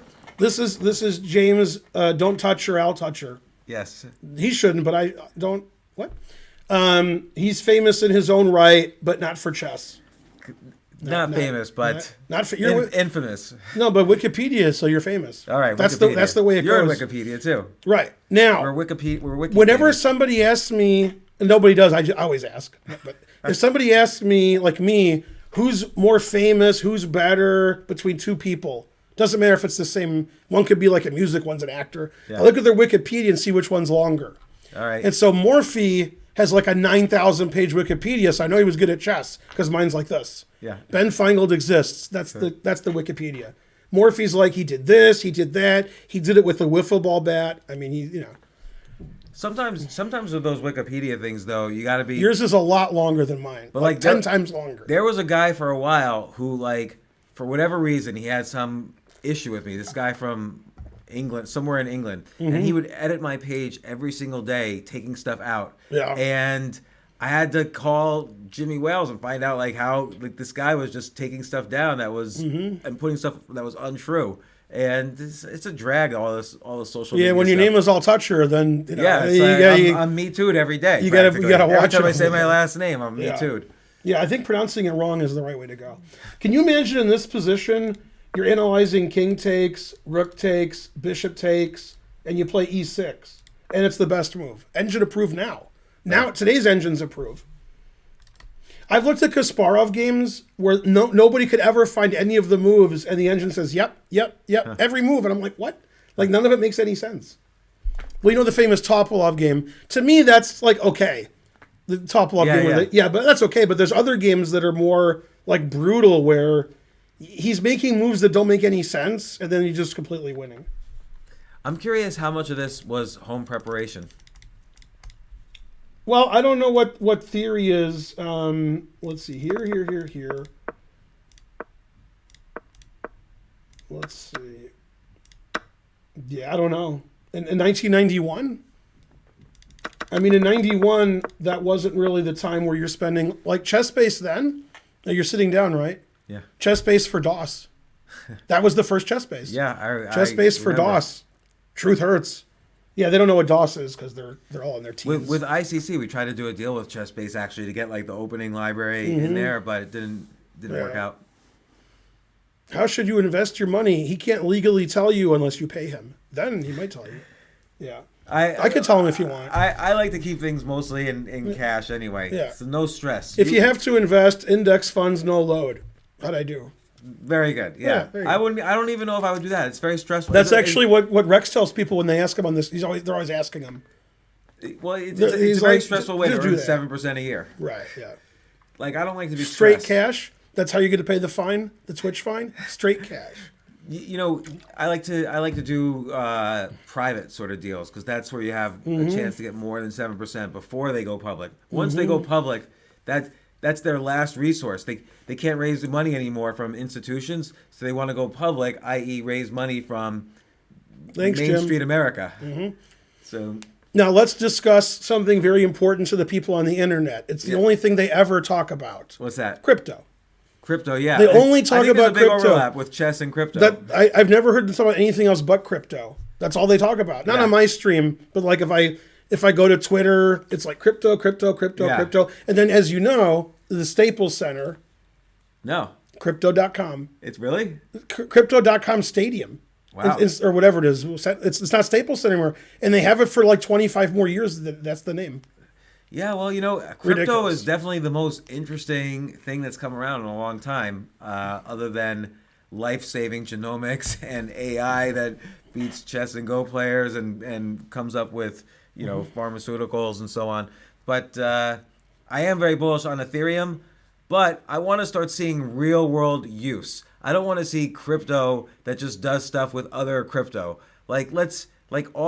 All sports. You want to buy your Tesla with crypto? Is that what you're saying? Well, no. I want to see like how everyone talks about NFTs, which is like that's all they're talking about now. Yeah, NFTs like it's buy this JPEG and you know who made it. But I want to see all sports events, all tickets become NFTs because then if the New York Knicks sells you a ticket for $100 and you resell it to a scalper for $200 and the scalper resells it for $500, the New York Knicks only sees that first transaction. But if a ticket was an NFT, they would get a royalty on every resale.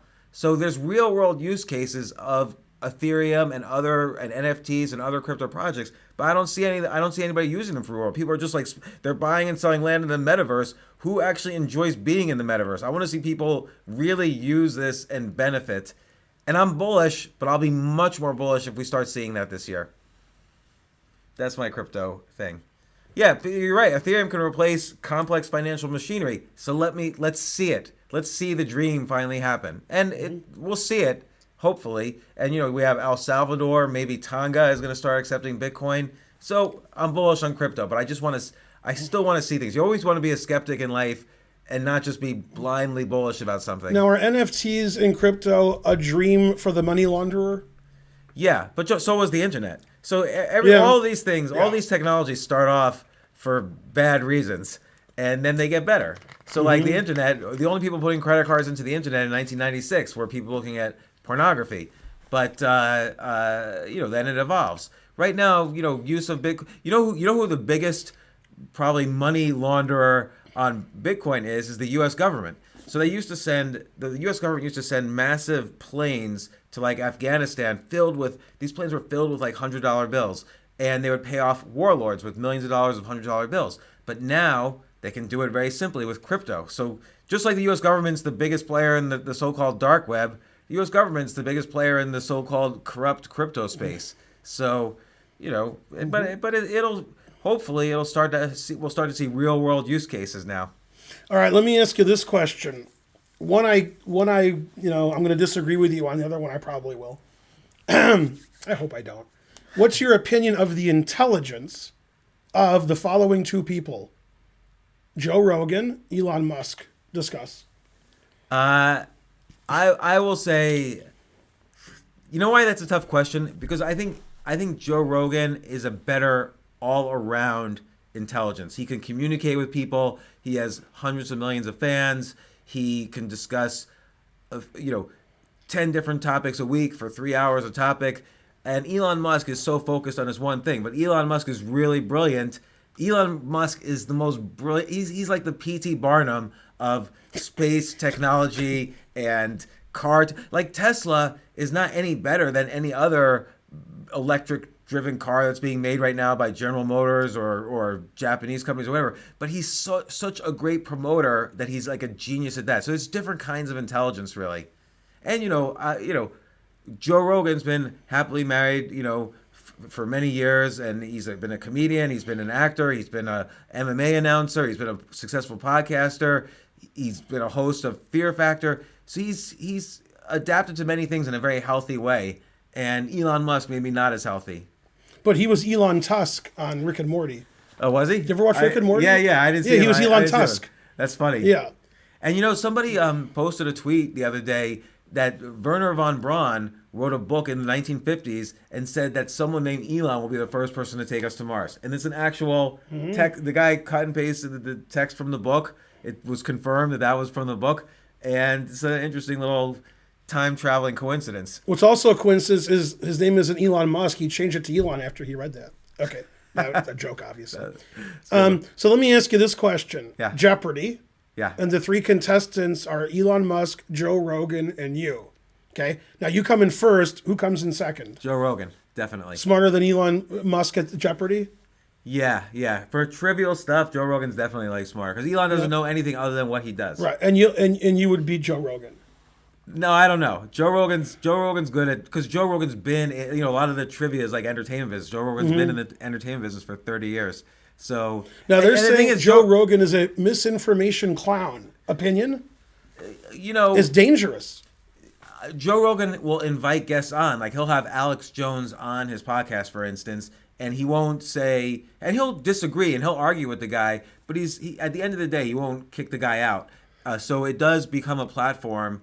Like one time I had on Robert F. Kennedy Jr. on my podcast, and I wanted to ask him. The main thing I wanted to ask him was, why aren't you president with a name like Robert F. Kennedy Jr.? Yeah, that's a good name. But then he went on this rant about vaccines that I couldn't fact check it on the fly there, and ultimately I never aired that podcast. It's the only podcast I never aired because I didn't want to be guilty of spreading dangerous misinformation. I didn't know if what he was saying was true or not. So. Right. But Joe Rogan will put every podcast up. In that ilk, the Rockefeller, the president's son, I believe, not the president, the vice president's son. He's into chess. He's like on the board of the U.S. Chess Trust. He watches this and he says he likes my stream. Yeah. Yeah. See, there's so many like billionaires in the chess world. Yeah, Look, he's Peter not poor. Thiel Peter Thiel's a 2200 player. Yeah. So I feel like the chess world should get more sponsorship than just Rex. Yeah, well, and Rex it sounds like he's doing a lot of stuff, but chess is a great game for kids. It's a great game for adults. It's great as a laboratory I'm finding for adult improvement. You have to deal with kind of almost the worst parts of yourself. I have to deal with losing again and memorizing things. I haven't memorized things since I was in high school, and like now I have to remember things again. The truth hurts. The truth does hurt, but it's also I still believe that no matter the age, you could get better. That's my belief. You could get to the next level of GM if you were to pursue it. If you were to pursue it, you might not want to pursue it. I believe what I choose to believe. Yeah. I don't think my brain works anymore. It used to work. You can definitely be funnier. Those old guys were funny. What? I'm watching Seinfeld. I've watched every episode at least 30 times. There's an episode where he's trying to join the Friars Club. Jerry, he's a prospective member. And the guy who's like eating there, who's friends with him, he's a famous old comedian. I don't know who he was. And I'm watching, I'm like, that guy's just so much better than like Seinfeld at acting. Like that guy's just like, it just felt like that was the guy. It didn't feel like he was just so good. Yeah, because those guys had to do everything back then. Like nobody, you had to be an actor, you had to be a comedian, you had to be a dancer, you had to be a singer. Like now comedians get a sitcom without any acting skills whatsoever. So it's hard. There's so much acting is really bad right now. But if they're a good comedian, then the show's usually funny. And if the Curb Your Enthusiasm is amazing because Larry David's not an actor at all. The whole staff or the whole cast improvises the whole show. Each show, yeah. It's a 3-page outline per episode, and then they just keep doing the scene over and over again until everybody's cracking up, and then there's a scene often like once an episode or twice an episode. Larry seems like he's genuinely laughing. Yeah. And I'm like, that's not in the script. He just thinks it's funny what's happening. He's just laughing. Yeah, like there was one scene, he's sitting next to Richard Lewis, and he's like, they're arguing, and Larry's like, why aren't you dead already? When are you going to die? Yeah. And they're just like cracking up, and you know it's not in the script at all. Right. But he's a good, people don't realize this about Larry David, like he's a good leader of people. Like for Seinfeld, that's the first sitcom where every character was involved in a storyline every single episode. You won't see a single episode of Seinfeld where one of the characters is missing. Whereas with Friends or other shows, some characters weren't in some episodes. The Chinese restaurant episode doesn't have Kramer, but okay.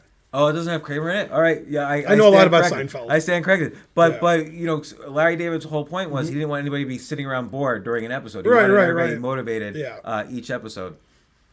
So I've had most of the Curb Your Enthusiasm people I've had on my podcast, but none of the Seinfeld people. And Seinfeld really dislikes me, unfortunately. Jerry Seinfeld? Yeah.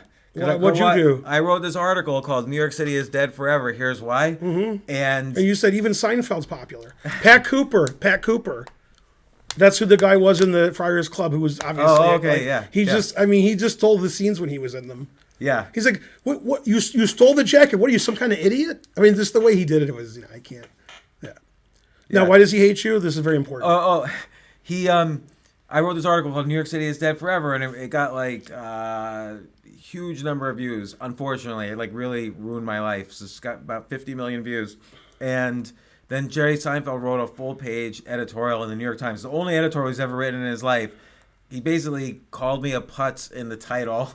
And just he doesn't address any of my issues that I raise in my article. He just insults me the entire. Yeah, he loves New York. Yeah. And he writes it from his 100-bedroom mansion in the Hamptons. He wasn't in New York for the entire COVID. There's like 100 Porsches in his garage. Right. But he writes this article, and then Andrew Cuomo sent out Seinfeld's article to everybody. De Blasio sent out Seinfeld's article to everybody. So it was very annoying at the time, but I got over it. That my hero. You sure you got over it? I'm actually not totally sure I got over it. I was a little depressed for a while, but I'm not a Jerry Seinfeld fan. I like the show. He's not the reason I like the show. Let's put it that way. I'll tell you what's great though. He has a book that came out ironically right after he wrote this editorial. The book was coming out. He has this book called "Is This Anything?" and he analyzes his own jokes, kind of like Fisher writing my 60 memorable games. Yeah. This is like his 60 memorable jokes. And it was a great book. I highly recommend it to anybody. I think Seinfeld's a really hardworking, hardest working comedian ever. Bun Dog has a thing to say to you. I agree. It was too bold of a headline, but if I didn't use a bold headline, nobody would have read it. And the whole point of writing something is you want people to read it. So it wasn't total clickbait because I still felt it was true, but it was, I agree, it was a very bold headline, and I didn't. You could have just said, "Is New York dead?" ? I don't like doing that. I feel like that's a passive way to title stuff. You're not passive aggressive. No. I really wanted the mayoral candidates. There was a mayoral election happening. I really wanted the mayoral candidates to pay attention. You like the mayor? Yeah, no. The current mayor is I'm good friends with, and he's been a friend of mine since long before he ran for mayor, and hopefully he'll be a good mayor. So we'll see. He's got to fix crime in New York first. And anyway, I moved to Atlanta to be closer to Ben. Yeah. So it's not 100% true, but it's not 0% true. It's not 0% true. Yeah. I work in New York City, live in suburbs. New York City is blah. New York City mayor is vegan. That's correct. And also... It is correct, although I've eaten meat with him. Right. So sometimes it's correct. Right. And then that guy's a vegan, Senator Cory Booker. Oh, really? I didn't know that. Yeah. Yeah, I think, Eric Adams became a vegan because his mom, he was getting diabetes, and he didn't want to take insulin for the rest of his life, so he became a vegan to avoid diabetes, and it worked. He said, "Did you really move to Florida?" You did. I did for a while, yeah. I stayed in New York too for another year and a half, and then I just moved. I just shut down both places, and I moved to Atlanta for good. Yeah, he lives like 5 miles from me. Wait, how long did it take you to get here on the thing? Yeah, like 20 minutes. Yeah, he's like 5-6 miles during from rush me. hour. Cory Booker is a vegan, but you spelled Cory incorrectly. Shocking. Yeah. Why? Ben. Why Atlanta? Perpetual chess. Ben Johnson. I've known Ben Johnson since before you were born. Probably, Yeah, although and Ben you're older again than is both of younger us. than me, so Right, that's right. No, when I lived in New York, we would hang out. I'd go to his place. Oh yeah, I've known him forever. I didn't know Ben. You lived in New York. I didn't know Ben lived in New York. Well, he doesn't now. He's in Philadelphia, I think, right? No, he moved to New Jersey since then. Oh, okay. But yeah, he was in Philadelphia. Why Atlanta? Well, it's amazing. I will tell you, every city is kind of the same. There's great restaurants, there's great culture, there's comedy, there's everything you would want. There's great chess clubs, and Atlanta prices are so cheap. You could live in the best place in the world, but you can't do that in New York or California or even Austin, Texas or Miami right now. And Atlanta is one of the most diversified cities in the country. That's why Dimensional Fund Advisors moved to Austin, because at the time, for people they're trying to encourage, the taxes in California were terrible, and they said, okay, come to Texas, and then everything's better. Yeah, but now Austin, Texas, now you got to pay. Well, in the past year, between L.A., San Francisco, New York City, and Chicago, something like 1 million people have moved out, and wherever they moved Texas, in order, Texas, Florida, Arizona, North Carolina, South Carolina, Georgia. Mm-hmm. So there's a surplus here, and they've lost people there. And 25,000 restaurants and bars shut down in New York City in the past year or so. It's funny. C.L. Smith is a friend of ours. He lives in Alabama. He's been to the club. You've probably seen him at the club. He says ancient Atlanta was more than just a Delta hub. That's from Futurama. Oh, yeah? Yeah. That's actually a very funny episode. There's a chess tournament coming up in Orlando sometime soon. Yeah. So someone says come to Orlando. But I don't like Disney World. Do you like Disney World? I was there when I was a kid, and it was Magic Kingdom. That was it. That was Disney World. Yeah. My brother loves Disney World, and he's older than me. He's like, he's older than you.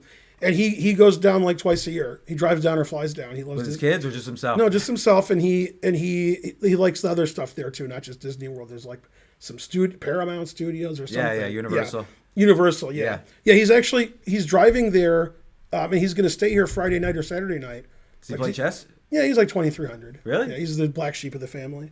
He doesn't play anymore. He used to play all the time. Uh-huh. He was always better than me, then he quit. Really? Yeah. Do you think part of your drive in chess was that ultimately you wanted to be better than your father and your brother? Not to get all No, I just love chess. I wanted to go to chess tournaments and play chess. Yeah. And I lost every game. So the gawking rabble, that's what I call everybody. The gawking rabble, they're like, oh, you don't understand, Ben. You're a grandmaster and we're not as good as you. You think this, that, and the other. Yeah, I was born a grandmaster. When I was 6, 7, 8, 9 years old, I played tournaments every weekend. I went to physical chess clubs, right? I lost every goddamn game I played. I lost 90% of my games. I drew the other 10% for like 4 years. I sucked and I blowed at the same time. It wasn't easy. No. I loved playing chess, and I lost every game. But when I would play in tournaments, unlike nowadays, you could play any section you want. So if I was 1,000, I'd play in the open section. I just wanted to play better players. Yeah. And I lost. Man, did I lose. Nobody's ever lost more than me. And when I was like 10 or 11, I got good. But between 5 and 9, other kids 5 and 9 were as good as I was. But then at 10 and 11, just like Fisher said, something happened. So when I was 9, I was 11, 15. And when I was 6, I was playing in tournaments. Between 6 and 9, I played in a lot of tournaments. I mean, I played in hundreds of tournaments. Hundreds. And then when I was between 9 and 11, I got better. And let me tell you how many times I played in tournaments. When I was 14, I became a master. When I was 15, I became a life master, which means you've played 300 USDF rated games. Between 14 and 15. Above 2,200, right? Yeah. I mean, so I played a lot. Thanks, R.A. Kelly. I mean, I just played chess all the time. I love playing chess. And then, as you get better at chess and better at anything, you don't like it as much because you got to do it the right way. If I lost then, it was okay. Now, if I lose, we have to move because I destroy the house. I mean, now, It is. I find, so I've played in about 4 or 5 tournaments since returning. The last tournament I played in before now was in 1997, and I lost like 100 rating points in my first 3 tournaments back, but because I was above 2,200, now I'm below 2,200. But hopefully the I'm viewing it all as learning opportunities because it really is true. You learn the most from your losses. It's harder to learn from your wins because you think you're a genius when you win, but when you lose, there's got to be a reason an unusual reason until you really explore what that reason might be. Like when you play now, do you analyze your games afterwards? When I play in a slow tournament, I immediately put it in my computer and I analyze it. Everything. It doesn't matter if I won, lost, or drew. And do I you, want the truth. The truth hurts. Do you have like a huge opening file, like a file of all your openings? No, I never. I did that a long time ago, but now I'm not playing in tournaments. I'm just playing on the internet. Yeah. So, yeah. I play once or twice a year in a strong tournament. No disrespect, but who's that dude on the right? If you look at the name of the stream, that would help. James Altucher. So you know knows who I am. Yeah, there you go. Yeah. Made in China. Who's not a sub? Wait, what's that snowflake there? I like that. Yeah. Man, there's been no trains in a long time. Yeah, Karen and I are going to Foxwoods. You're going to Foxwoods, right? Easter Sunday weekend? Yeah. Yeah, we're playing. Yeah, Karen and I are going. That should be fun. I mean, all these tournaments should be fun, but really only if you win a lot. Then it's not as fun. Oh, I can't win at these tournaments. I just go play chess once in a while. Karen loves playing, so.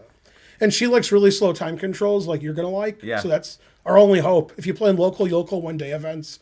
I do like the slower time controls because it's like you're playing 10 games. It's like you're playing 10 blitz games because you're looking at so many variations and then you have to study all those variations later when you're analyzing the game. You get a lot more depth in the opening of a slow game that even if you analyze a blitz game. Like people say, oh, blitz is fine. You can analyze the blitz games afterwards.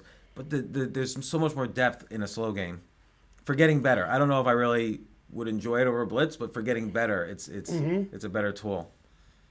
So. All right, let me show you something, but I have to remember it. So I'm not going to remember it. But if I do, it's great. This is the greatest a German analysis I've ever done. If I can find where are the pieces? Oh, they're the pieces. Okay, so pawn here. No, I want a white pawn. Now, you were saying earlier, too, you play more positional, endgame kind of style, particularly against the kids. Yeah. But you wrote a book on the Smith-Morra, which is like a big attacking opening. Well, but I read it. I did it for the black side. It's the Feingold defense is the black side. If you'd read the book, I had not read the book. Right, we have 8 million copies here. We'll give you one. All right, yeah, somebody recommended the Smith-Morra. If I don't sign it, it'll be worth more. It'll be a collector's item. That's an old Kultanowski joke. By the way, I don't like signing books. Do you like signing books? I really don't like. Signing books. I don't care. People want like messages. You have to think. Yeah, I know, but okay, that makes them happy. Yeah, that's okay. Man, I'm really bad at remembering what's happening. Give me like an hour. You can read the chat and you can make fun of them. Let's see. Bundog, I haven't done stand-up in my club in a while, although I could do it, but I've been really actually focusing on playing chess. So I was going to do, last weekend, I was going to do the Punchline Club in Atlanta, actually, and decided not to do it just because I haven't really been focusing on it. Okay, he had a pawn here. By the way, the worst investment in the world is to own a comedy club. That is just horrible. What about chess club? Perhaps a chess club. No, I'll tell you why a comedy club is worse than a chess club, because everyone's getting drunk in your comedy club also. So you have sometimes you have mean people who are there, who are hanging out there. Okay, so this is right. This is right. I'm almost right. No. I remember now. Okay, I remember now. I don't know how I remembered. Okay, I remember. Yeah. I can't believe I remembered this. So this is against, I want to see if this is right. This is right. This is a game I had with John Ems. He's a GM now. He's a British GM. He was an IM then like me. And it was adjourned, and we played off the next day. I analyzed it by myself. Were you white? Yeah. And he analyzed it with his like friends. Mm-hmm. So they were all, too many cooks. Mm-hmm. Yeah, right. Okay. And this is like the greatest thing that's ever happened to me, like this. Like what happened, like my analysis. What, white to move? Yeah, but that doesn't matter. Mm-hmm. But yeah. Okay. So thanks for the many subs. 10 subs. Thanks, Esposito, 1029. You're the best person who ever lived until somebody gives 11 subs. Then you're the second best person who, etc. Okay, so watch this winning technique. Okay, so you play King G4. And black can't do anything.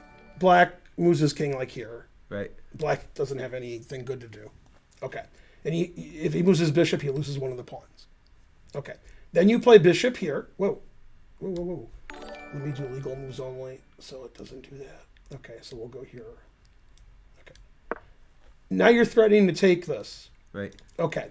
Now, there's two variations of note. One is king b6, and one is f3. Okay, we'll look at king b6 first. Okay, I take. If he takes, I take. He takes, I go here, and I queen. Right. Okay. Okay. If he plays bishop h2, that's the other move. Then I check, and then I play king f3, and then I queen. Those are my next five moves. He can't Okay. get out. Okay. So he played f3. I'm sorry. So he played f3. I have to take it. Then he went here. Then I went here. Then he went here. Then I went here. Now, the reason this is interesting from my point of view is if the bishop is here or here for black, it's a draw. If it's here, I'm winning. And it has to be there because he has to have his pawns protected before I start taking his pawns, which is incredible. So the idea is you're going to get your bishop to f6 and... Well, the idea is if his bishop moves, which is recommended, and I move my bishop on this diagonal, he can't stop my pawn from moving by putting his bishop back on the diagonal. But if it was here or here, he could. Move his bishop away, I play bishop g5, he goes back. I see. So you can get you can get your pawn to h6. Yeah, so I play I play this, f5. and then this, and this, right, yeah. And his king is here, but I'm still winning. Thanks for the 200 cent to do, C.L. Smith. So let's suggest a move like this because it stops me from queening. Here, here, here, and then I don't know what you want to do. We can stay on the diagonal, and then I have to go to h6 first. Otherwise, if I play bishop f6, he goes here. Yeah, do you have to move your king over at some point? No.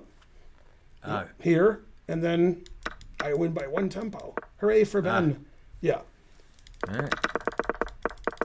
So what he ended up doing, I remember it was king and pawn versus king. We traded bishops somewhere.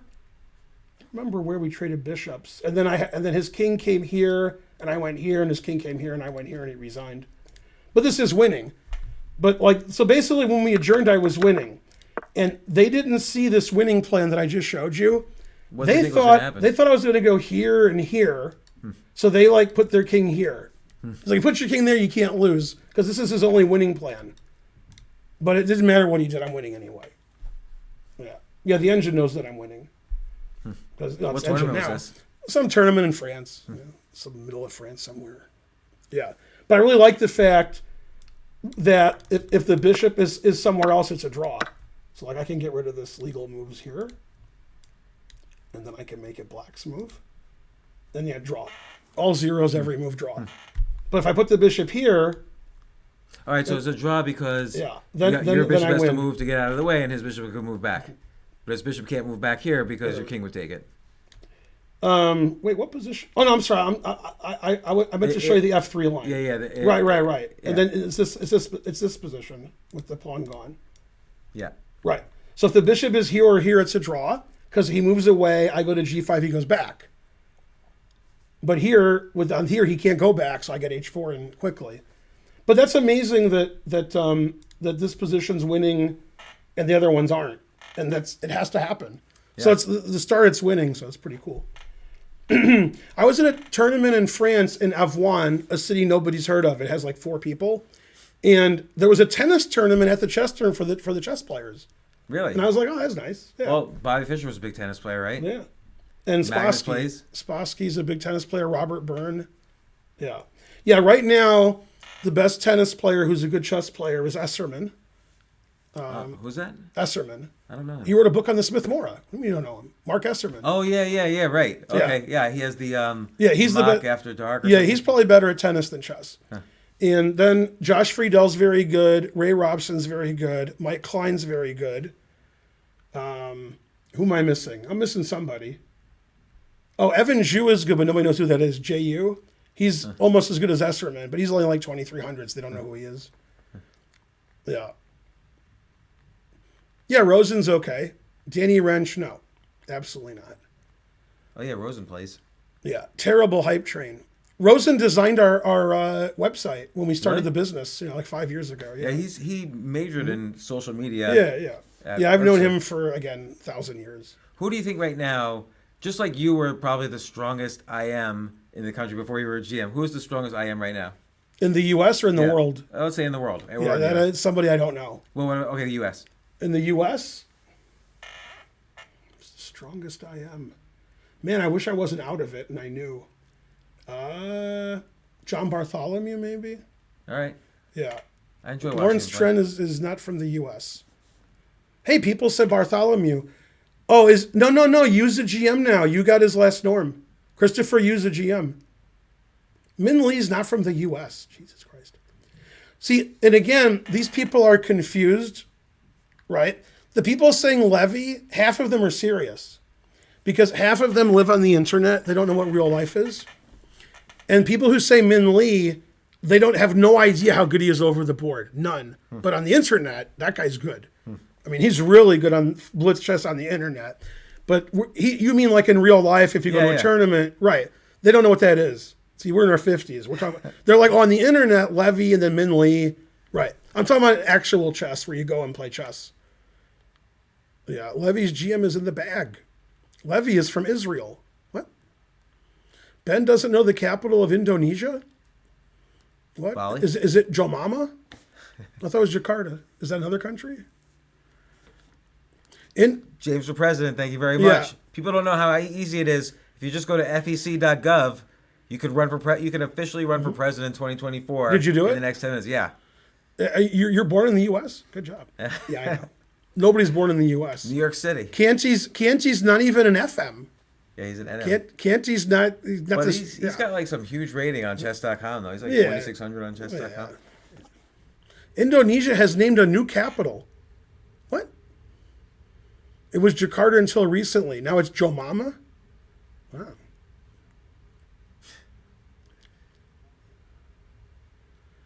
They are moving the capital from Jakarta. Yeah, that's okay. You thought Canty was an IM? You thought wrong. Canty's not even an FM. He's a national master. Yeah. Yeah, you guys are confused because you watch the internet and don't look at real rating lists in real life. He can lift the most? Maybe. Jakarta, be kidding me. You know who's a good athlete who's a chess player is Magnus. Yeah, Magnus. Yeah. And his coach, Agdestein, was a professional soccer player. I knew him before you were born. Let me tell you an Agdestein story. I went to Groningen, which I did every year. Groningen, if you're watching and you're Dutch. And I brought a friend with me who's a medical doctor and a FIDE master. We were friends, so I'd like to come with me. Right? I had the Sanford Fellowship, so I could bring people. And we had dinner with Agdestein, and Carlson wasn't born yet. And wait, was Carlson born yet? He was born in 91? Close. Yeah, unclear. He was probably being conceived. Okay, so anyway, that was the time when he was already retiring because of his leg, and he talked to my friend about his leg, because my friend's a doctor, and they were talking, he's like, oh yeah, that's, the truth hurts. He was a striker too. He's a very good player. And he got a lot of heat at the time from the chess world because everybody thought in Norway, everybody thought he should focus on chess because he was like their main shining light. Oh yeah. He was the best. He lost the game to Kasparov in one of the Tilburg tournaments. It wasn't this one. He didn't look good. Kasparov tore him to shreds. To shreds, you say? Yeah. In fact, Kasparov promoted to a queen in the middle game and had to get a queen from the arbiter. I saw it. Really? Yeah, and he had two queens, and Eggerstein had one. They kept playing, and then, Kasparov had an extra queen. So, truth hurts. And, Magnus has been number one in the world for fantasy football. No, Magnus is a smart motherfucker. Yeah, it's true. So, let me tell you the joke that Magnus made about me. We're having the Singfield Cup, and I'm sitting there, like in the players' meeting. And they said, okay, this guy is on the appeals committee and this guy is, we need somebody else who's not in the tournament. And somebody said, Malcolm Payne, because he was there. And Malcolm said, I'm flying out tomorrow. I'm going back home. So then Tony said, how about Ben Feingold? Does anybody have a problem? And Magnus said, I have a problem with Ben Feingold, but not as being an arbiter. That's fine if he's on the appeals committee. I just have a problem with him in general. Well- and then he was doing it as a joke. Yeah. And Tony was mad. Tony Rich, the chess, he was like, he was telling me like how mad I'm like, he was making a joke. He's like, that's not a joke, and he was furious. And I'm like, How do you know it was a joke? Maybe Magnus. Said no, something? Magnus Oh, is yeah. making no. No, he said I have a like people laugh too. Oh, Yeah, okay. he wouldn't say that if it wasn't a joke. Kick his ass. Okay, you remember in the World Championship press conference, somebody said, "Would you have Kramnik as a second?" And he said something about how Kramnik it would be too annoying to have Kramnik as a second. What do you think? What do you think he meant by that? Yeah, no, he's probably right. I mean Kramnik would be a great player, but maybe not a great second, because the problem with Kramnik as a second is sometimes he's not objective. So he might say things are winning or drawing, and you don't agree with him, but he's not going to back down. So he'd be a tough second. He's a guy you want to be a second for. You show him these positions. He's like, oh yeah, that's winning, great, even if it's not. They're like, okay, I did a good job. Man, I was working with Yasser in China. He was he doesn't know what a computer is, so he had like XP. Okay, so he couldn't do any chess software. So I had the chess software. We were analyzing openings. He was on the other side with a real chessboard, just smoking. And like he's like, I think white's better here. And I'm like, the engine says black has mate in 7. And he's like, no, I still like white. So I said, okay, let's play it out from here. And they'd be like, oh, okay, like at some point. But how important is the engine for analyzing openings? Like let's say it's not mate in 7, but it's bad for white, but only if you know the exact 10 move line, it turns out, which the computer knows. But yeah, you have it tell you. Yeah, that's what for a regular person, it doesn't matter. But for a super GM, you can have 5 of those running while you sleep, and then you see the actual evaluation and what the right moves are. And does the evaluation change between like looking 40 moves deep versus looking 20 moves deep? Unclear. Yasser smoked for 30 years, so yes. Man, this was great. Doing commentary with Yasser is the best. Because in St. Louis, sometimes they put the hammer down on you, and sometimes they, what's the word? I can't speak English. They let you do what you want, but there's a word for that.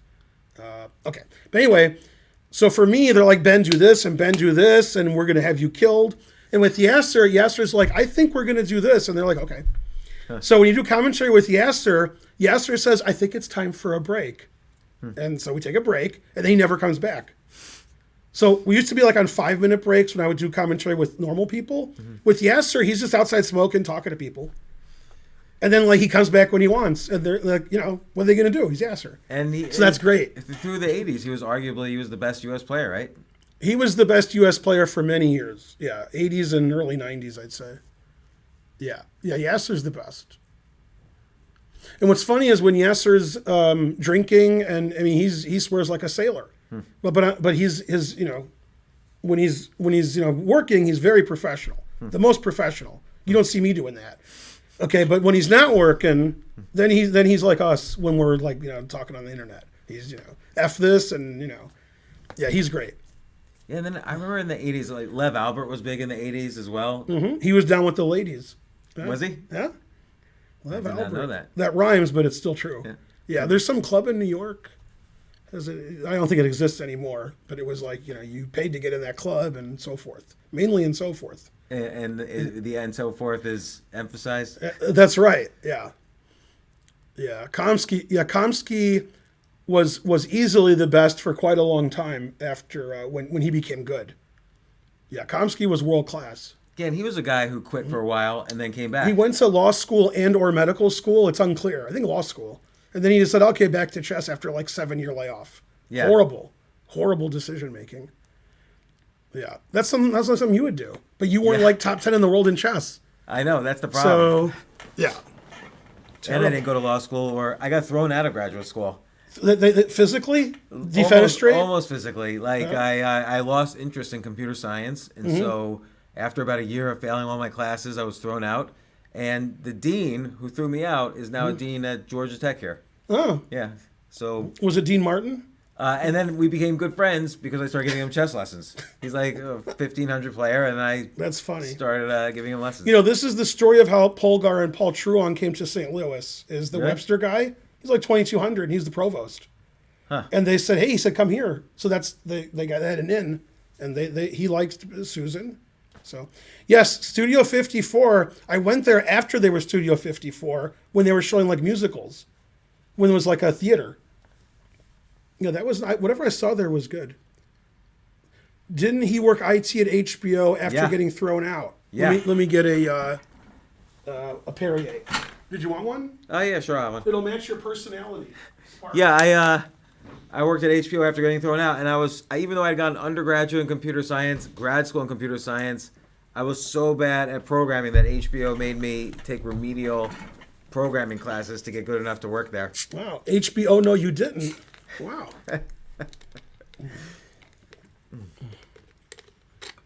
Yeah, on the Chappelle show, one of his things before, like a promo, he's like, it's not HBO. It's just regular ass TV. It's funny. I remember I was there when they changed their slogan to that. Mm-hmm. It was a whole big thing. So, yeah. What's Susan? She retired. Right now? She's just like on boats, and she's on a boat with T-Pain. On a boat. On a motherfucking boat. How did she make? It seems like she's made some money at some point. Okay, Yeah. No. She was very well paid by Texas Tech and Webster. Oh, really? Very well paid, and him too. Huh. They paid them both. Yeah, I mean, it was like adding up their salaries like $300,000 a year. Wow. Okay. Okay, but let me tell you what Susan's good at. Everything on the internet is not Susan. Susan doesn't know what the internet is. She's never been on the internet. That's all her husband is posting. And as Susan, okay, he's the PR guy. He's the greatest PR guy ever. Okay, every post you've ever seen is him. Is Paul Truong. I knew Paul Truong. We played in the U.S. Junior Championship in 1984 in Ojai, California. So he was not a bad chess player. And he was her manager, and eventually they got married after she broke up with her husband, her first husband. So she's really, really, really, really, really good. There's nobody even close, not even close, at getting strong foreign grandmasters from Europe to go to the colleges she's at in the U.S. Because we did that in St. Louis, and we couldn't do it. We did a bad job. We got IMs and FMs and WGMs. She gets really strong GMs to come, even in America too. Like Ray Robson went to Webster. She gets those GMs at Webster and at Texas Tech. And I don't know how she does it. Whatever she's doing, that's what other people need to do. And some of them did it. There's still, some universities are competitive with her. But, well, she retired. But, I mean, if you want like 10 foreign GMs at university, you hire Susan. Well, now, is Aronian involved with Webster? No. But he's in St. Louis, though. Mm-hmm. Yeah, she's great. Susan's great. When I went to see Susan in Texas Tech all the time, I played in the Spice Cup and we go to her house. She had like nice house. And then she was just like, it looked like she was a mom and a homemaker. She was just she'd make it sure it was good. And I don't watch TV, I don't have time, I'm busy. And then, Paul's just on the internet saying this and that, he's just doing the PR stuff. But somehow she's the best at getting nobody ever, I still don't understand how she got all these super strong GMs to come to Webster and Texas Tech. Well, maybe Rex wrote a check. No, had nothing to do with Rex. She didn't know who Rex was at Texas Tech. He didn't even exist yet for chess. Yeah. No, he had nothing to do with, in fact, they asked me when they were offered to go there, do you think Rex would be mad if we went there? Because I was working at the chess club then. And I was like, no. Like, we don't want to, he's mad, like, hey, you're doing stuff too. And I'm like, no, he won't be mad at that. So that's amazing. Yeah, and Susan was running these girls tournaments that had like 10,000. I mean, like, it was unbelievable. She gets people to show up. Yeah, but now it's interesting with, ever since the Queen's Gambit TV show, I bet you it's much easier too to get people to, I mean, there's such a chess culture here right now. Yeah. I mean, everybody got back in the game who was out of it, and new people came in. Like 80 million new people came in. Yeah. No, it's really good for this stream, the Queen's Gambit. That was. Is it like 10 times difference? Queen's Gambit? It could be. I mean, like now when I'm on Chess TV and I get 3,000, 4,000 people, that's normal. But that would have been crazy. Chess coach Chandras is rating with a party of 44. You ever been to India? Yeah. I don't recommend it. Yeah. Have you played there? I haven't played there, but I was coaching Ray Robson for the World Junior Championship. Yeah, I don't recommend it. Yeah, no, I've been there. My ex-wife was really into yoga, so once a year we'd have to go to whatever yoga place in India, and it's really a horrible experience. If you're used to the comforts of the U.S., No, It's very difficult to live there. no, I don't want to insult India or the Indian culture of the people. I'm not upset with the fact that it's bad. I don't care about that. Here's what I care about. People are homeless. They're homeless. Like, it's a different homeless in India than in the U.S. Scary homeless. People in the U.S. who are homeless, if they went to India, they wouldn't be allowed to be homeless. They're like, no, you're not homeless. Get out of here. Okay? They're naked. They weigh 0. They sleep on the street naked, and everybody honks their horn. Tell them about the horn honking. And everybody honks their horn every second. So if I'm homeless, naked, sleeping on the street, how am I supposed to sleep? There's so many bad things. And now, did you see the cows and the other animals that weighed 0? Yeah, and the cows are like... How can a cow weigh 0? And they're all walking around on the streets. No, I know that, but I thought they looked like cows. Yeah. They looked like they weighed like 50 pounds, a cow. I'm like, what's happening? What's going on? So, okay, and also the cab drivers, they haggle with you. They want $2 American, and the Indian people who are my homies, they're like, oh, no, they're ripping you off. 50 cents is normal. We don't pay that $2, from rupees. Yeah. And I'm like, well, I don't care. No. You have to bargain with them. I'm like, I don't want to bargain with them. Like, $2 is fine. And they'll take you somewhere, and they stand next to their car waiting for you to come out. Like, to get paid more, they're bringing you back. And they're like, if that guy makes $2 a day, he's doing great. He's waiting for you. And I'm like, I don't like this. I want, feed that guy. India produces the most food in the world, and then they got all this homeless issue, which I don't, and the bathroom issue and the toilet paper issue. I don't like it. Well, also I mean, I don't know where you stay, but you have to I stayed at a bad hotel because it was a FIDE event. So they put it at a bad hotel. They charge you 10 times as much. They take their cut. That's how FIDE does it. You also, when you're taking a shower, you have to hold you can't let any water in your mouth or nose. Right. So they had a bucket, and then I have Indian friends all over the U.S. Mm-hmm. And they explained the bucket to me.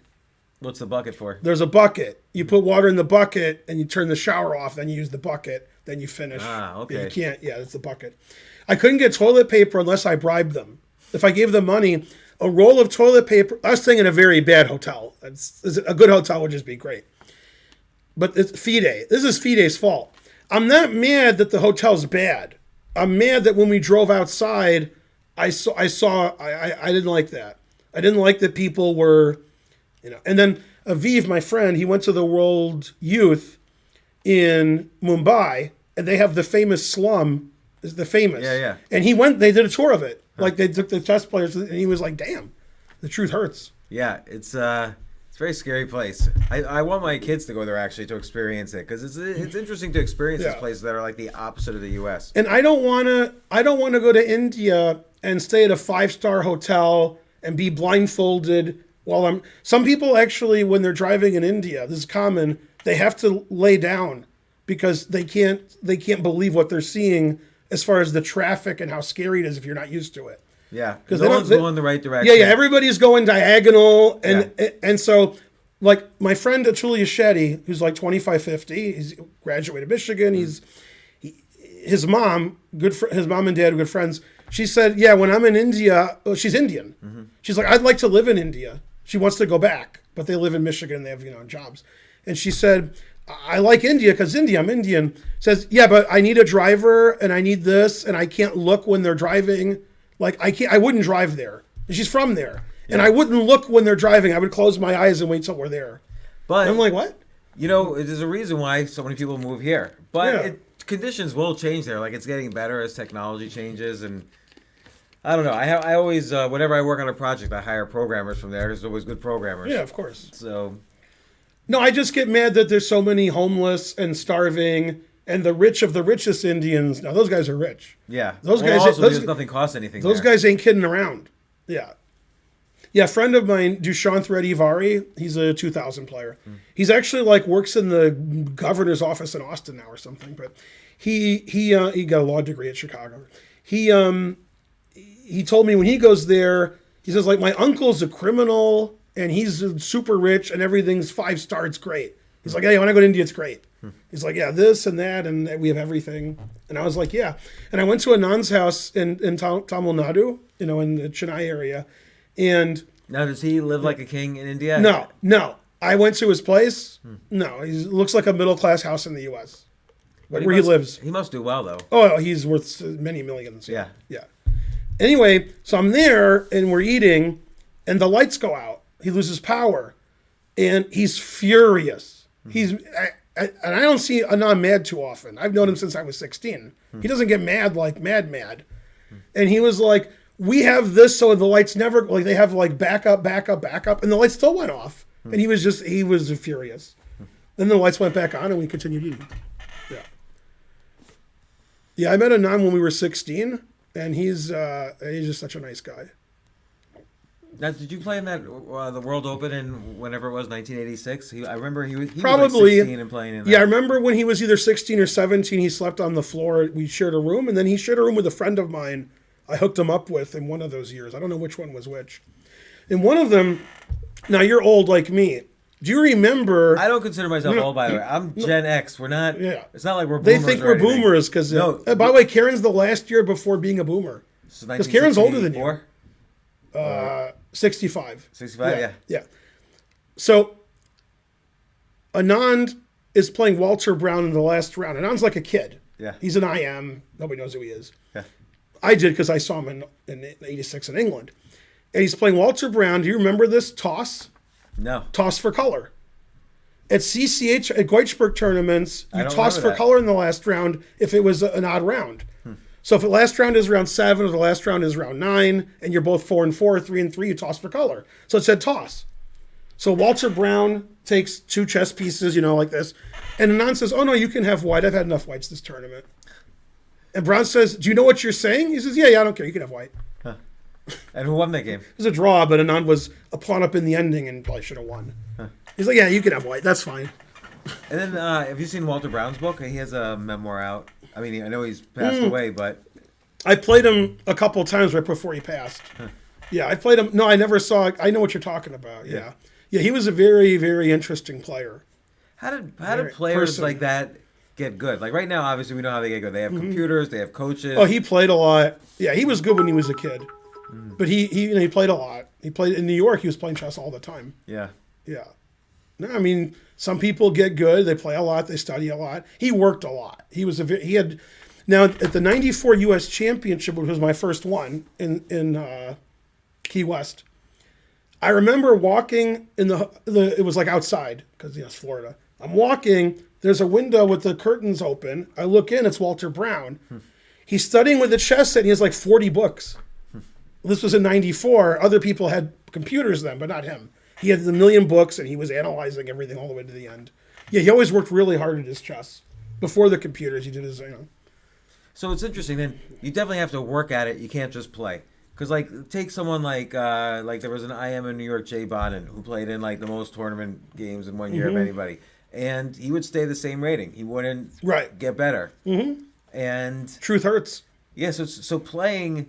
What percentage of getting I don't think he studied. I don't think he ever studied a lot. I think he just played all the time. Yeah. Well, he played too much. I mean, he's just playing to play. He's not trying to get better. Yeah, you don't playing that much, you're not getting better. But when I say play a lot, I mean a lot where you can get better, like once a month in strong tournament, not every day. Yeah. Playing at some 30-minute. Yeah. Jay Bonin, I have a story about everybody. Okay, here's my favorite. Okay. Jay Bonin told me, so it's just it's first person. He said, yeah, when we went to this tournament, my friend took me to a restaurant, all you could eat steak. And I was like, what? This is 35 years. I was a kid. And he said, very ashamed. He said, I could only eat 3 steaks. And he was really ashamed of himself. So like shaking his head. I was like, what? So he knew it was important. Yeah, obviously steak over chess. Yeah. Did you know, back in... when I was in high school, I took lessons from Michael Wilder for a while. He went to the University of Michigan Law School. Oh, yeah? He would go to the Ann Arbor Chess Club, and he would play 30-minute with a local player. And then I was living in Belgium. I went to visit my family. I went to the chess club, so I played him like game 30, and I crushed him with black. Yeah, he was U.S. champion. Yeah, he was a great US champion. And then I remember he retired, right when he became the U.S. Yeah, champion. he became a lawyer in Washington, D.C. Yeah. I mean, that was 30 years ago. Now I don't know. Yeah. Yeah, I used to see him all the time. Yeah, he was a good rapper too. Really? No. Yeah. No, that's not a joke. So there was Yeah, he would just sit there and start rapping like famous like rap songs.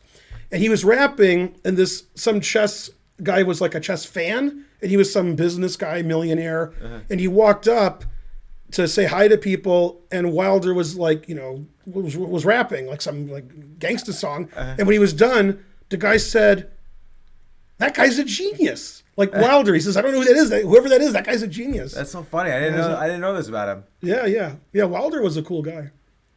It's like the Atlanta Hawks here in the in Atlanta. Jesse Itzler is one of the co-owners.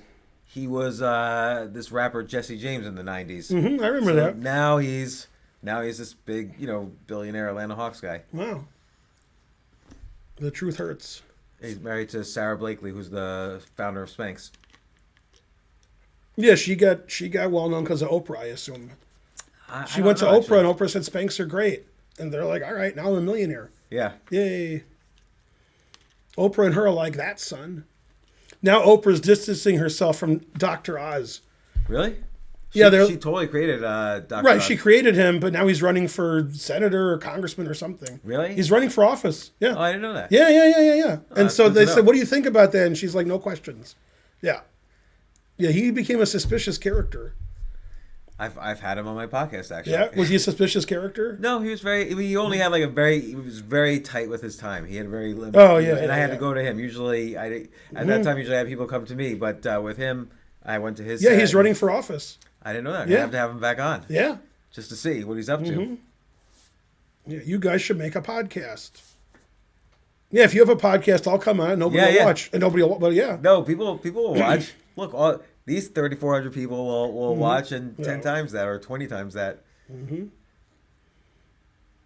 Yeah, Dr. Oz was really into resveratrol, which is that anti-aging drug that you put in wine, and or it's in wine, and you can take it in pill form. Did they pay him?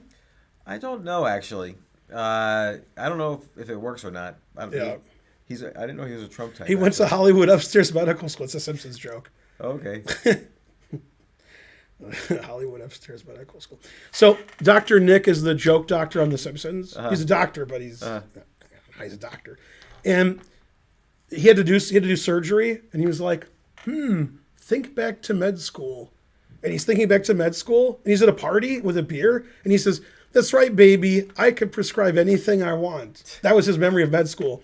So then he doesn't know what to do in the surgery. Says he'll do any surgery for $129.95. So they go to him.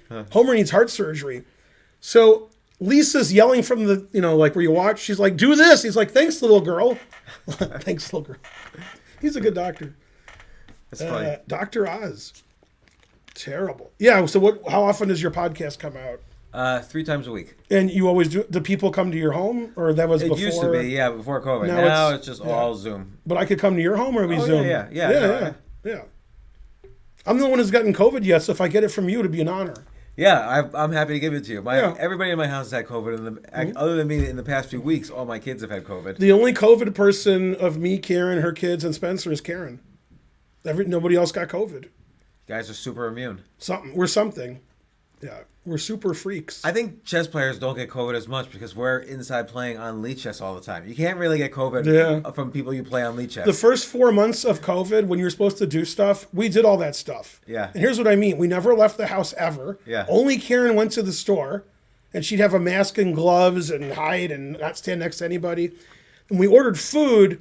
She would bring the food in with gloves and somehow get the food out without touching the body. It was weird. And then after 4 months, we gave up. But we were good for 4 months. And when did she get COVID?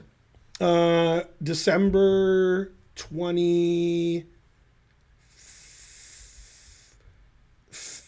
December 26th is when she got the result, but I think it was the 23rd because she was already sick. And did she get very sick? No, she was not feeling good.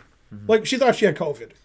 I mean, but it wasn't like you were telling me. Yeah, COVID was the worst experience of my life. Yeah, it was horrible. Yeah, and I didn't get vaccinated. So to answer Ben's question from before we started, she said a bad cold. I did regret not having a vaccine. But you're lazy. But I'm lazy. Yeah, I understand. I just didn't want to go to CVS and get a shot. No, I told him he's like me except successful. That's what I told him. You're a successful GM. What are you talking about? You got the Let's vote in the chat, because $100. usually the chat votes that I'm better looking than the Botez sisters. So my chat can't be trusted.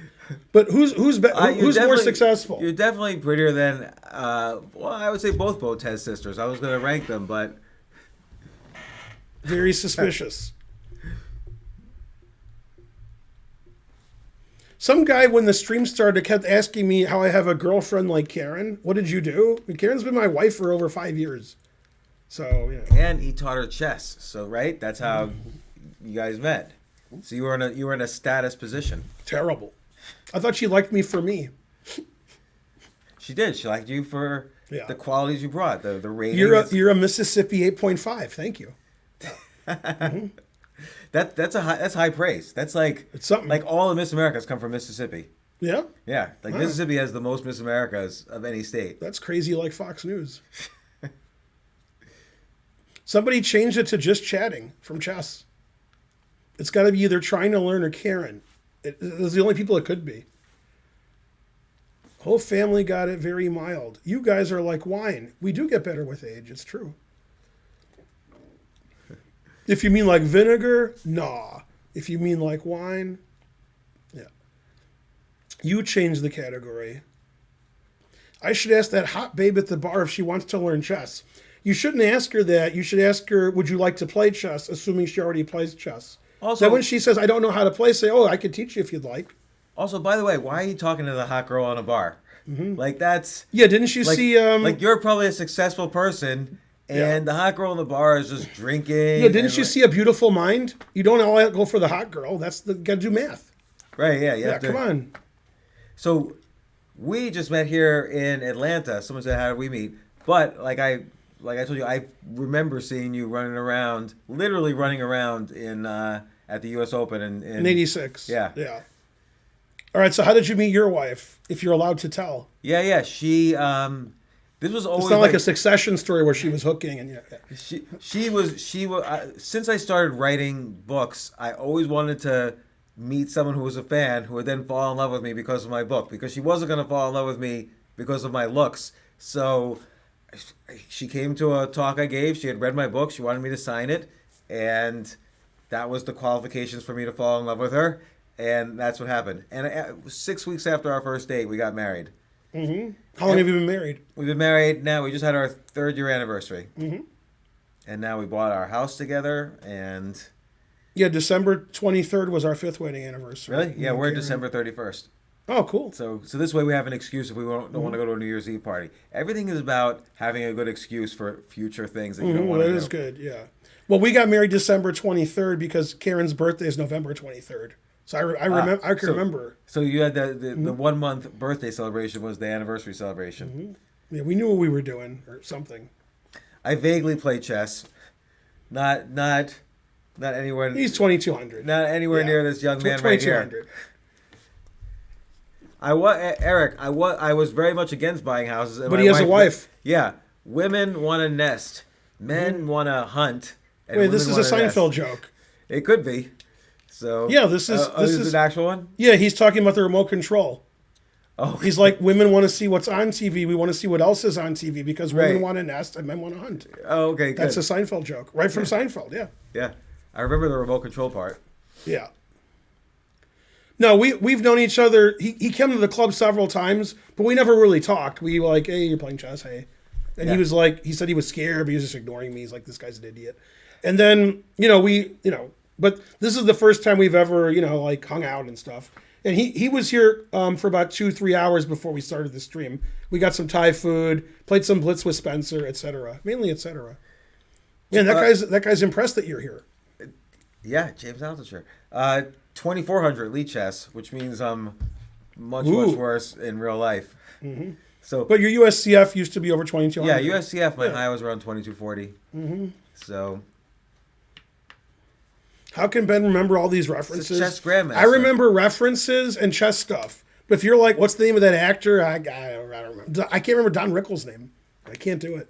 That took me a while. It took me a while to remember that, and I was in the comedy. Thanks, business. Linder. Dude, tier 2. Ooh. I was probably like at my very peak, very very peak, maybe like 2300. But here's the thing.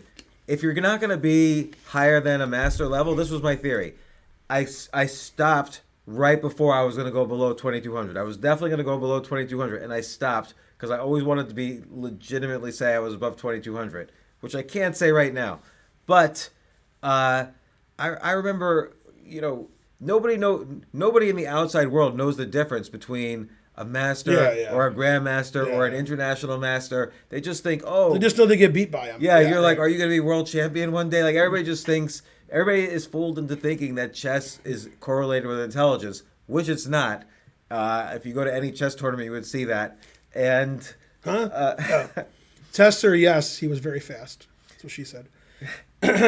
But the great thing is if you're ranked over 2200, or if you have a chess master title or international cheat, whatever title, then doors open up because people get so impressed by chess, and it really has helped me so much in life, which is why I was afraid to go below 2200. Now I wasn't afraid. Now I just want to get better. It's a number. It's not. Yeah.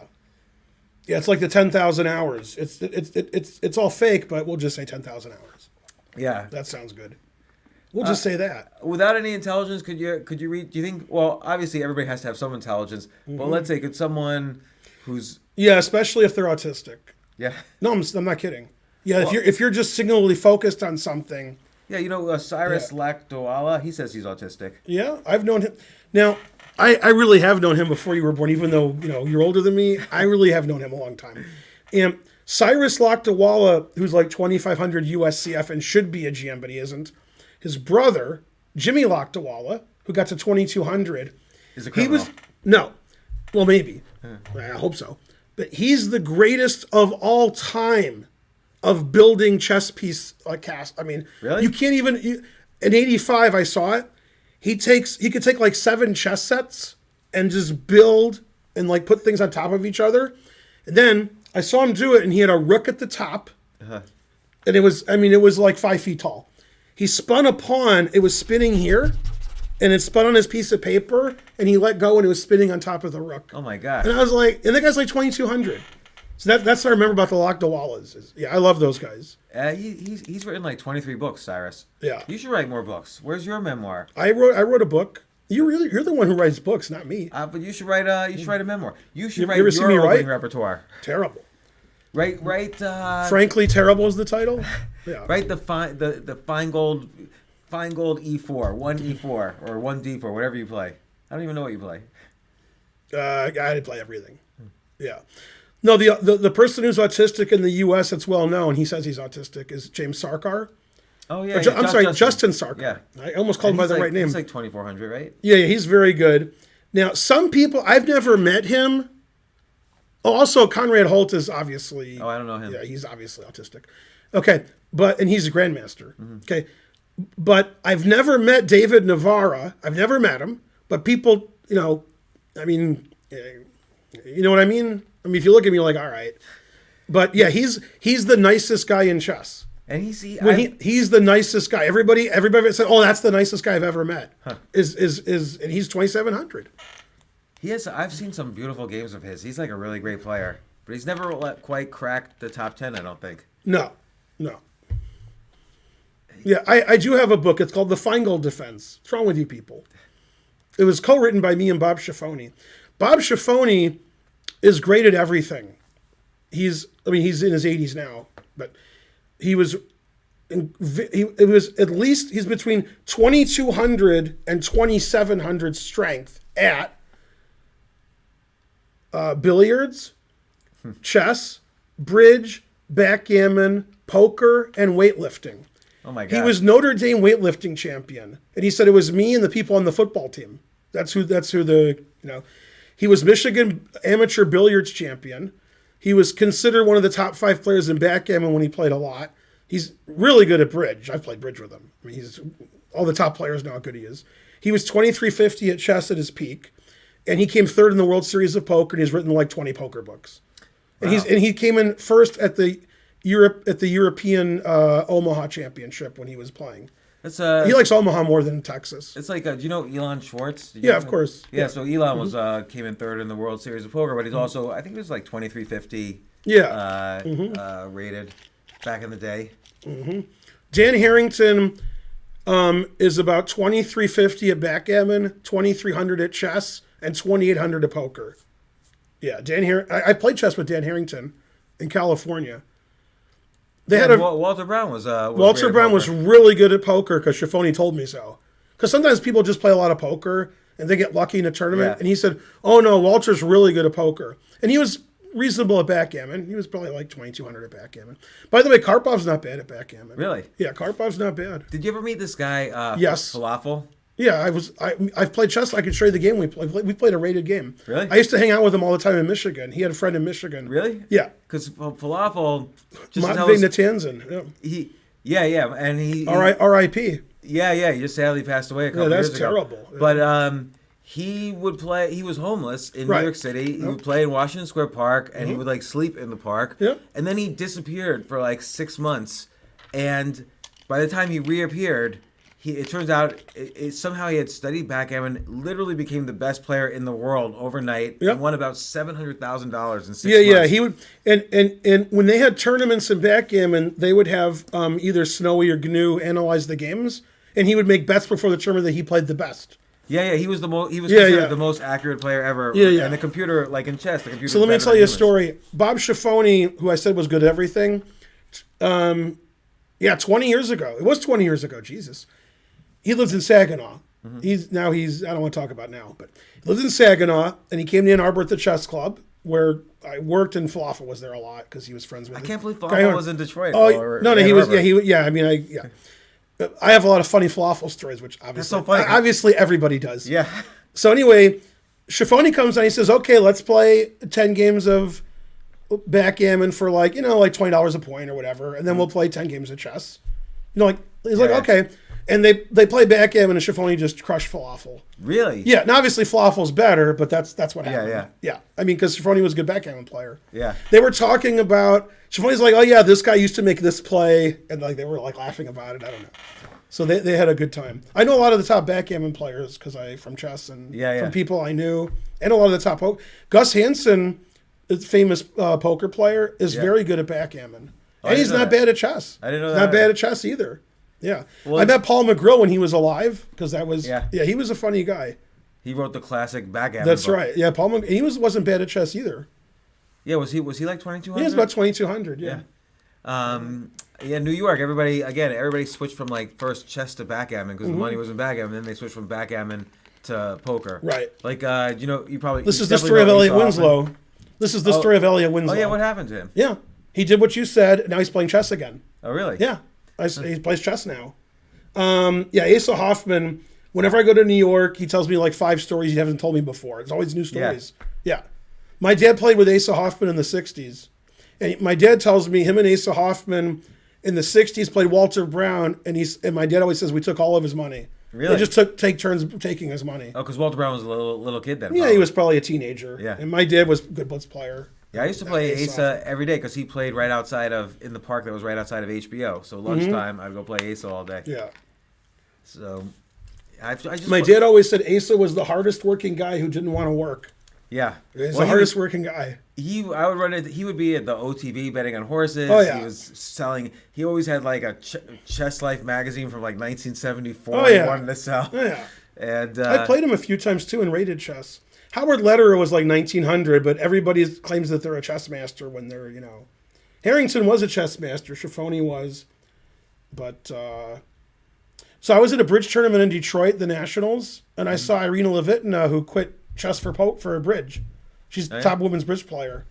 Yeah, and I'd seen her play chess too, but she just totally quit. She was like number 2 in the U.S., and then she quit, or like number 2 in the world. But yeah, Asa plays in Title Tuesday? That means Asa's alive. I played Asa 2 weeks ago in Title Tuesday. Wow, Asa's alive. Yeah, no, Asa's never going to die. Whoa. Like that guy is like 130 years old. He's a million years old. Yeah. He wrote this book, Chess Gladiator, which is like his. Yeah. Everybody here, by the way, should write a book. My 60 memorable losses, and it's not hard. It's not hard to write a book. You just write the book, put it on Lead Chess, make all your annotations, get all the opening references. And you'll publish it. Well, no, what you could do is You could just upload it to Amazon, and then it's a published book. People don't know how it's easy to upload a book. You just upload it to Amazon now, and they make it a paperback as well. Did you watch Afterlife, the Ricky Gervais show? No. Yeah, the third season came out a few days ago. We watched episode 1, and there's a lot going on in the show, but he works for a local free newspaper, and like they live in a small town, so everything. So when they told go look into this, it's always ridiculous. So they go to this woman's house, and she's like, "I've published 50 books and this and that," and they're like, "Who's the publisher?" She says, "Oh no, I self-publish," and all of her books are insane, right? So it's like really funny, but yeah, she's like, "No, I self-publish. They're hardcover, and She said, "Yeah, and I thought they make movies out of these books. I used to think it would be this guy, but now it would be George Clooney would play the doctor. He played a doctor before. I mean, you have to watch Afterlife. I'm gonna watch that. Yeah." Amazon does not get the rights. They just take like about a 20% cut. And about half my books, I've written 24 books. About half my books are published. Like my last book was with HarperCollins. The book before that was with some other publisher. And about half my books are self-published. I've made a ton more money from the self-published books than from the mainstream publisher published books. And everybody should write a book about their losses, because that's how you learn, is by studying your losses. So it's my one chess advice I can keep giving over and over. Yeah. Schiaffoni made a lot of money off his poker books. He wrote some chess books too. He self-published. And our book, he lost money and I made a lot of money because I just got books and I sold them. That was how I got paid. How many books do you want? Like infinite. And I sold all of them. But he said poker books, he says they never stopped making money for him because he had to just always make more books. Everybody bought his books. And in the book, he's like, this is 10, 20, 30 years ago, use my code, like the affiliate. And he said he made a lot of money from that because they're in every book he has. Well, he was making all kinds of money. That's the thing when you self-publish. So I did a deal like that where someone's an affiliate. They have, let's say they have an email list with 200,000 people on it. Yeah. And they send it out and they have like a special deal and I write like extra chapters so it's very unique to their list. And you split it 50-50 with them and they charge whatever they think they can charge their list. And it's a great way to make money. Yeah. Similar to like, how many books do you need? Here they are. Yeah. You should collect the email addresses of everybody who watches your channel. We did stuff like that at the chess club. We have a big email list. Email lists are very valuable. Yeah. Schiaffoni's books were always very highly rated. And he made a lot of money in cash games and private games. I remember him telling me he played in Vegas once in some private game. And he came back and he said, Daniel Negreanu's pretty good. This was like when he was like barely famous. Yeah. He was like, yeah, that guy, he's pretty good. I played against Negreanu like in 1999 when he was just out of whatever, and he had just arrived in Las Vegas pretty much. And he was so interesting in that he just dominated the table. Like his personality was dominating the That's table. what Karen likes about him. Also, he's a vegan. Is he really a vegan? I didn't know that. Yeah. All smart people are vegans. Man, you spelled Schiaffoni right except for one thing. It's with the C, right? It's Ciaffone. Oh, yeah. Nobody pronounces his name right, but I know it's Schiaffoni because we talk. It's Bob Schiaffoni. They call him like Ciaphone or I don't know what they call him, but it's definitely Schiaffoni. I wonder if there's anybody in the chess world that I know that you don't know. No way. You play Reshevsky ever? No, well, actually, no, but he was giving a simul at the Renaissance Center in Detroit. Doesn't make any sense. And I was helping a guy who was playing him. Oh, okay. Yeah, and that guy won. Really? I was helping him. Yeah. Okay, now, you ready for this? Yeah. I don't think you are. Probably I'm not ready for anything, really. The doctor who delivered me, okay, and slept my mom. Sorry, you're drinking. I should have said that. Okay. Is a 1900 player. Okay. His wife, they were married a million years. The Dr. Gabe is his name. He and Tilly, his wife, were married at least 60 years, at least. Before she married him, Reshevsky, as you know, he doesn't know, lived in Michigan. Because he was like either a student or teaching at the school. It was one of them. I mean, like Wayne State or something. I knew him when he lived in a very Orthodox community. Yeah, but I think it was Wayne State. But anyway, went on a date with her. So the doctor who delivered me, his wife's, before they were married, went on a date with Reshevsky. And they got back to either his place or her place. And they were outside, and it was her place, and he was singing. And she said, "You can't sing. People are asleep." And he said, "I can sing. I'm Reshevsky." And then she said, "Like, get out." And then like left. Like that was it. Wow. Like he was just loud and said, "I can be loud. I'm Reshevsky. What do you want me to do?" Reshevsky was known for cheating. He would offer you a draw, then he would deny it. He did this with many people. He said, "I didn't offer you a draw." Yeah, that was a very common. What would be the point of? You think about his draw offer, then you lose time see. on the clock, and you'd be upset. Well, you think the game's over, and he's like, "Well, I didn't offer you a draw." So you'd be like, it's psychologically, it's very hard to play after that. Man. Yeah. And he was considered in like the 40s, perhaps He the best in the world. he was really good at chess. Yeah, he was amazing. Yeah, he drew the match with Fischer before they stopped playing. It was a tied match. Oh yeah, it was like 12-12 or something like that. Well, not that much. Okay. Yeah, it was like 5.5. But I mean, then Fischer's like, "Rawr, I'm crazy," and they're like, "All right, you're crazy." All right, did you know Ina Israilov? Of course. Okay, I played her once in the amateur team championship. She quit chess because her dad got hit by a truck. Here's what happened. He broke down on the highway. He was changing his tire, and a truck hit him. Oh my god! And they sued the company, and they all got a lot of money. And she quit chess. She was at a chess tournament I think I was at when that happened. It was in Boston. Yeah. She was a good player. Yeah, she was like 2200. Yeah, Ina Israilov was good. Yeah. She was my the first time I drew. Second time I drew against the master was her. Yeah. When I was a kid. Yeah, she was a good player. Against offering a draw, then revoking it after accepted? Well, you can't do that. Yeah. There are rules.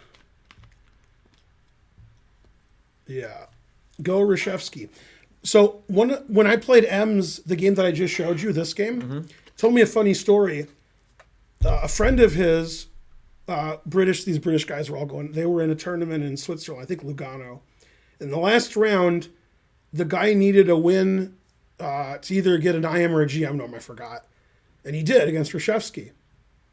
And then when the game ended, his friends went up and said, like, good job, you got a norm. And Reshevsky said, "Are those guys your friends?" And he said, "Yeah." And he said, "Your friends are assholes." That's what Reshevsky said to him. Just for no reason, or just because they were like congratulating him. Yeah, it's Reshevsky. My dad and a friend of his, possibly Wes, who's been on the stream, walked up to Reshevsky to tournament to like say, "You're the greatest," And right before they got to him, he said, "What do you guys want?" And they didn't do anything. They were like, "What?" They're scared. Yeah, Reshevsky was a suspicious character. I like that. Yeah, Ben did give me a chess lesson, more or less, because he Mainly less. Yeah. All right. I can show you a puzzle if you want. Yeah. Show me a puzzle. Yeah. And like, okay, what if you had to choose between studying tactics or studying openings? That's not a question. Tactics, you would say, right? Studying openings is useless. Yeah. I still think like, okay, again at like the 2200 level. But is thinking your strong suit? Why do you lose chess games? You're gonna say it's because of the opening, but it's not. No, I agree with you. I would say sometimes it is. If they know like some great attacking variation. Yeah, all your opponents know that. Well, it happens occasionally. If it's on the internet, they're cheating. That's no, lose. in real life. Yeah, you've never lost in the opening in real life because the guy knew everything. That's never happened. No, you're right. You're right. That doesn't happen. You lose because you blundered on move 35 in time trouble. Yeah, that's probably most of the losses. Yeah, the truth hurts. Let's see. I have to show you something that. Oh yeah. Well, I can actually give you a puzzle where you put the pieces on. All right. Okay. Well, you have to imagine in your head. Okay. And then here. Yeah, I like this puzzle. Okay. So, put these on the board. These things. Right. Anywhere you want. Okay. And it's white to move. Okay? Yeah. There's no doubled pawns and there's no tripled pawns. Okay. They're all in different files. Okay. Okay. It's white to move, and it's a drawn position. It's white to move, and it's a draw no matter what. Right. Well, no, it's a drawn position with perfect play. Okay, with perfect play. And there's no doubled and no tripled pawns. They're all on different files. And it's white to move. You can't set up a stalemate because it's white to move. Okay.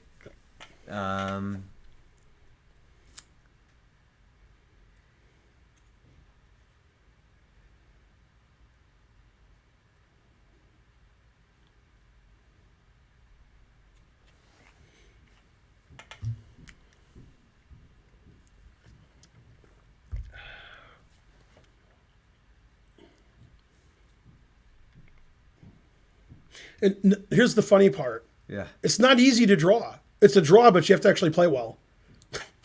For white or for black? Well, I hope so. Yeah. Yeah. Uh, I'll show you some other interesting stuff, too, that's related. That's right, NJ Crispy. Very good.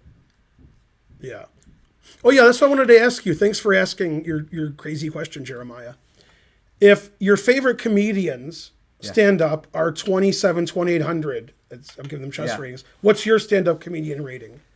I would say I'm like a good 2,300. Wow, that's So pretty good. 2,250. No, because 2,800. It's like 4 or 5 standard deviations higher than me. Yeah. But I've definitely gone up. Like we were talking. It sounds like you're better than half of the professional stand-up comedians. I mean, like New York City has 5,000 working comedians in there, and most of them are horrible. Right. And because it's like chess. It's like anything. Most people just don't work at what they do. So in order to get good at comedy, you have to you have to write every day. You have to work everything like it's like everything else. The harder you work, the better you are. Yeah. I mean, I would perform 10 to 20 times a week.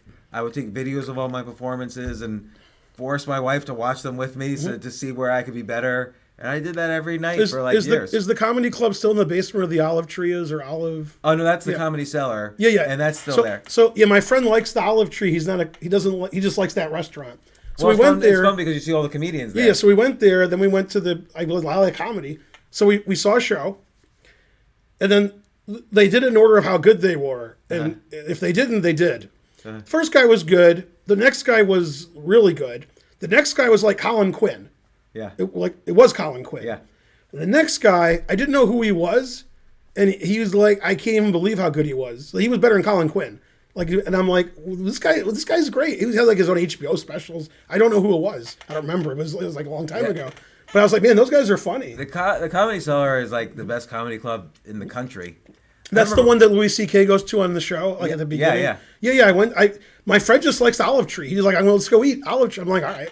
Yeah, no, one time I went there and it was Louis C.K., Chris Rock, people at that level, and then there was a random guy in the middle, and or towards the end, and the guy he addressed you always have to address the elephant in the room with comedy. So he said like, yeah, I know you're all expecting someone like Louis C.K. again, and you got me. I'm sorry. Well, how would what are you, an accountant? How would you feel if Steve Carell from The Office comes in and says, get the fuck out of here? Like, he really kind of, dove into the fact that he wasn't famous, which was funny. But Louis C.K. was hilarious.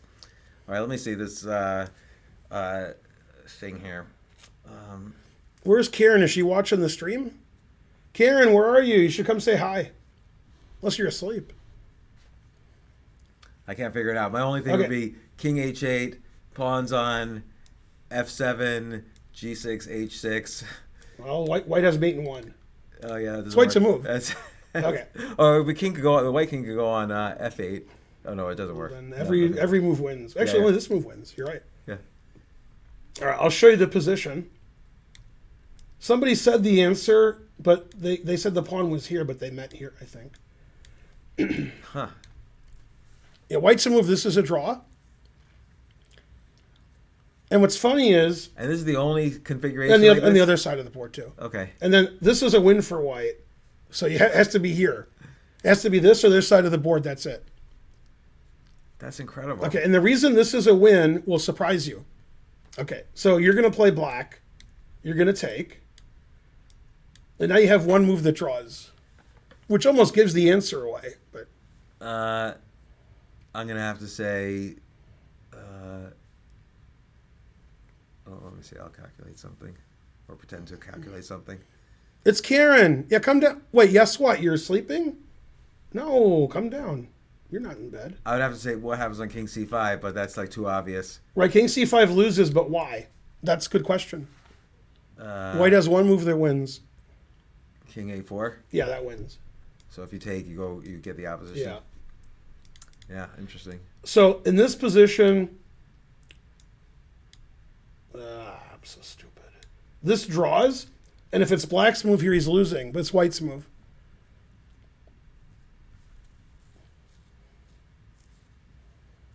So if it's white's move... It's a draw. King B5 draw. Yeah. But if it's black's move, he's losing. Huh. Yeah, Zugzwang. And what's funny is if this pawn is here, We just play A3. Yeah. That's why the pawn has to be on A3 originally. Okay, so where were the pawns originally? So it was A3, D5, and B6. Yeah. And so no matter what white does. Yeah, the engine says to draw. It knows what's going on. Huh. Yeah. All right, I'm gonna have to remember this. This is a But you puzzle. could come say hi. You're gonna let us carry on our wayward sons? We're not in Kansas anymore. Nobody? No, nothing. Was that over his head? I don't know. Do you play chess on your stream every time No, I'm on your? no. Really? Yeah, of course. You want me to play chess with somebody? Yeah, let's play a game. Okay. Who, me and you? No, you play. Oh, you want me to play? And I'm going to ask you questions. What about time it. control do you want me to play? 3-0. 3-0. Rated? I'll lose my 2800 rating. That All right, sounds good. 5-0. Whatever you're comfortable with. No, we'll play 3-0. I can lose my 2800 rating while you're here, and then I can blame you. You'll make it back. You'll get 2,900. All right. I'm a believer. You're a believer. If I lose, I'm not 2800 anymore. No. Yeah, Okay, right. I'm thinking Arby's. This guy wants to lose. Okay, why do you like the exchange French? I don't know. I like it. I like the C4 variation. It's explosive. Yeah. C4. You know, it's a good variation to play psychologically because people in the French don't like playing against the exchange. Oh yeah. I would assume. Yeah, that's something Karen would say. Yeah, this guy's fast. He's almost 2,800. Yep, almost. I played H3 because I'm scared. And when I'm scared, that's when people get shot. So we're all going to be like little Fonzarellis here. And what's Fonzie? A Jew. He's cool. He is cool. Well, Henry Winkler, but that's different. Yeah. It's Pulp Fiction, which you don't like as much as I do. Oh, wait. That's a Pulp Fiction quote. But he wasn't in Pulp Fiction. Henry Winkler? No. No. Do you know he couldn't get a job? I mean, he was great in Children's Hospital. Oh, I didn't see that. Oh, you never saw Children's Hospital? No. Should I Oh, kick wait, him was off that- the show? Wait, was that the funny one? That's the funniest show ever. Yeah, I've seen some episodes. That's of that, yeah. a great. I don't that's a remember great him show. in it, but That's a great show. Henry Winkler, he's the hospital administrator. He's the head of the hospital. he's hilarious. Yeah, he's been on my podcast. He's a very good guy. He's great. He actually grew up on the same street where my comedy club was. So he said he came full circle. Like he left that house to go on Happy Days, and now he was back. Son. Yeah, in fact, he probably told you this. My mom tells me all the time. You know, he was a bit character, and he became more popular than Ron Howard. And Ron Howard's like, okay, which is funny because usually the main, Ron Howard would be like, fuck him. But instead they're like, okay, we can talk more about him. Yeah, no. Paul McCartney once said that Henry Winkler was the most famous guy in the world, more famous than Paul McCartney. Wow. Not sure I agree, but all right. In the 70s, he was like the guy. He's my guy. I would say he's the one person who's been on my podcast where him and William Shatner, where I thought to myself, I can't believe I'm having these two guys on my podcast.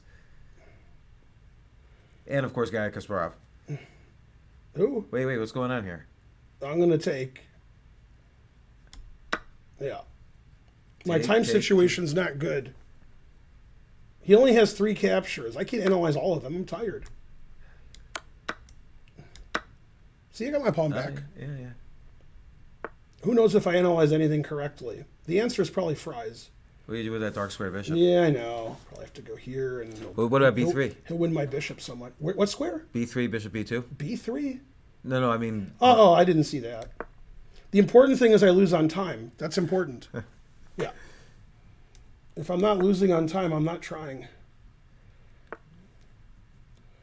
Let's see here, I guess. Maybe check. Yeah, all right. I guess trading queens is good if I have no time on my clock. No time left for me. On my way to better position. Yay! The more you know, maybe the more you donate, the more money I have. Yeah, my time situation's bad. I knew from the day I was born. Oh, that blundered to that. I forgot about that. Can I go here? Nope. I have no tricks. And tricks are for kids. What about rook? Oh yeah, that's good. That's cheating. That's good. We cheated. But a rated game. Now we'll get banned. It can't be cheating if I give advice. It's cheating. 9 times out of 10, it's not. I'm going to lose on time, so it doesn't matter. Yeah, I'm playing way too slow. But yeah, thanks for the whatever. Mainly whatever. Never play F3. 29 seconds, and I'm losing. But my opponent wants to lose. So I should have some chance. Just not much. Defend my pawn. Don't worry, I don't want to go there. Maybe there's still something. No. Mm-hmm. Go, Ben. 26 seconds. Oh, it's my turn? Oh, no, it's not my turn. I never know whose turn it is. That's one of my chess weaknesses. If I knew whose turn it was, then things would be different. Threatening mate. Don't see it. Never play F6.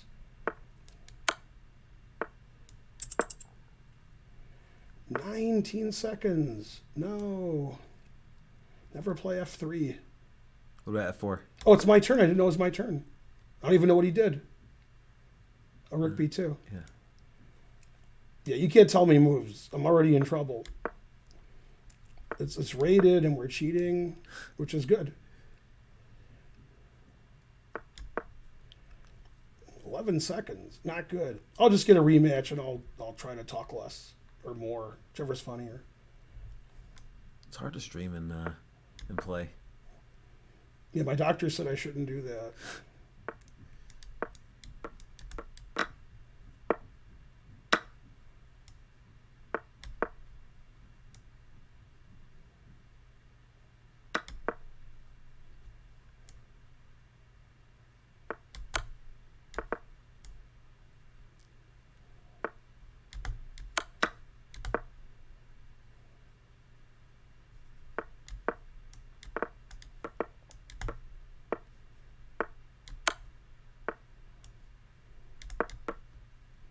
Gotta find some Eric Rosen-esque stalemate somehow. No, I lost on time and I was getting mated. Under 2,800. Look, no. he had only 12 seconds left. You caught up on time. This game I'll talk less. Although it's hard to do. I like to tell you. I barely care about the game. Go, Ben.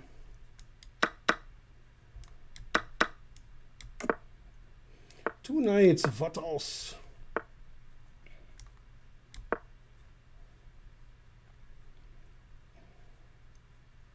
Spawn structure is good. Except for one thing. His is or yours? I said except for one thing. Yeah.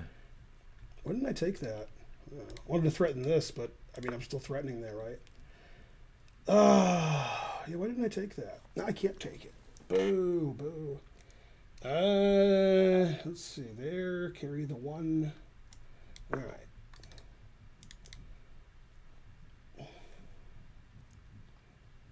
Go, Ben. I have more time. It's good that I lost that game because we semi-cheated. And by semi, yeah. More like 1/100th cheated. What? No, your move was the only move. That was good cheating. Let's see here. I suppose, and I ain't much for supposing. I can't believe you made me play chess on my own stream. Come on, don't be a baby. Play E5. The guy's a baby. I told him not to be. Two knights, what else? Yeah, it's interesting. Two knights versus that. Yeah. Your knights are great, though. Let's see. Can I get my queen trapped? Although I could make a queen also. That's pretty good. Bishop F1. And then if I play... Oh, I can actually just go here and he resigns. I wonder why I had trouble seeing that move. Oh, yeah, I just played knight D5. So I didn't do anything wrong. I didn't have it for 5 moves in a row. I just played knight D5. Let's see. Take this.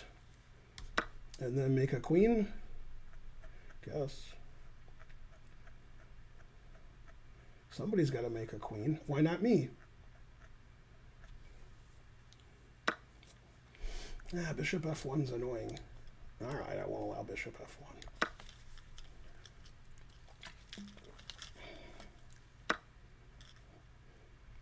I mean, his 2 bishops are as useless as a Nevada boxing commissioner. Let's see, 95. I'm too old for that move.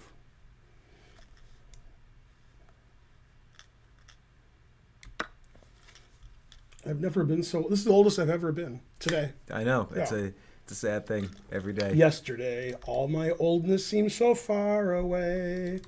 Paul Lind was gay. Oh, I believe in yesterday. Was Paul Lynde still alive? No. Nope, they never heard of him. That's a joke from The Simpsons. Paul Lind was... Yeah. Paul Lind is gay. Let's see here. I don't know. Did he mate me yet? Always play bishop f8. It threatens mate. That's my queen. No. Let's see. B4, bishop takes. Probably just better to sack my queen. Since I didn't see it. This position's pretty good. Pretty good.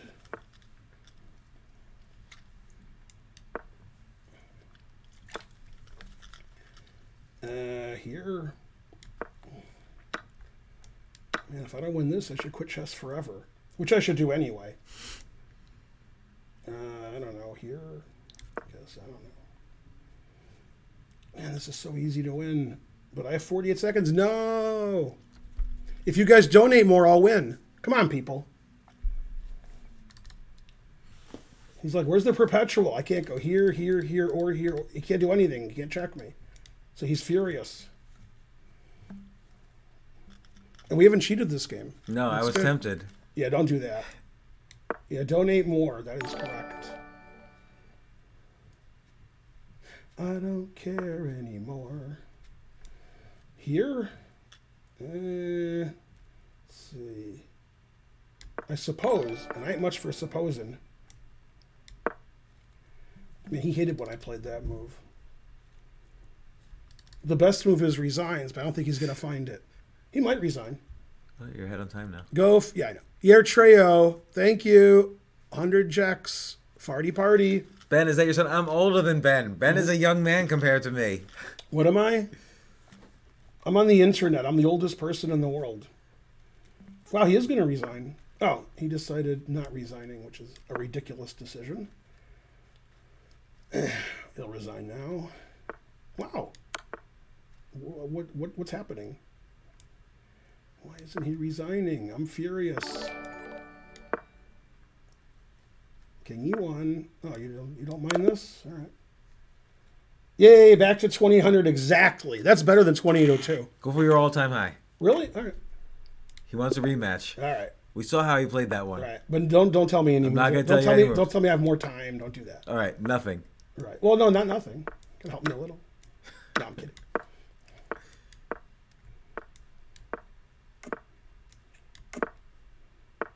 It's like a collie or a zuckertort. The collie would be here. It's a melancholy. Let's see here. This is just the nonsense opening. That's my specialty. Nonsense. Whose turn is it? Yours. Yeah. Oh, I can't. I'm not gonna say anything. That's the joke when I say that. That just means I don't know what to do. So I say, whose turn is it? The D file's pretty full. Yeah. Yeah. Pretty full. This position sucks and blows. Okay, now I'm fine. Just took one move.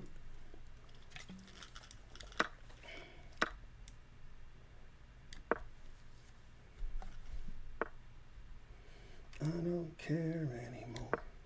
No more. No more. Garcia. No more.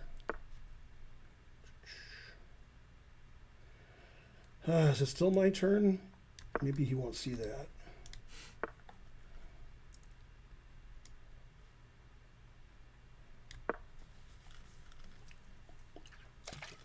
I always have less time.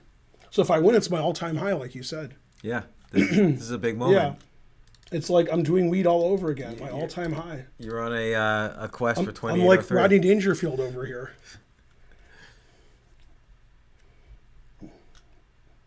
Is it my move? I usually don't know if it's my move, so I have to ask a lot. Don't ask, don't tell. Let's see. I don't know. Does that hang a piece? I don't think it does. Might. He didn't move yet, so that's good. I don't know. Don't like queen a4. Guess I'll go here. Always retreat. I don't like Vishwanathan. Oh, it's my move. Let's see. If I keep retreating, what bad could happen? Nothing, that's what. He has the 2 bishops. But they're all in the D file. Also, it's an endgame, and I'm an old man, so that's good. And you're young. So I'm not talking about you. Just me. I don't know how old this guy is, though. Everybody's younger than me on the internet. The guy wants to lose. How young could he be? Let's see. I guess here. Gotta go somewhere. I have to catch up on time. That's the first order of business. Winning doesn't matter, but catching up on time does.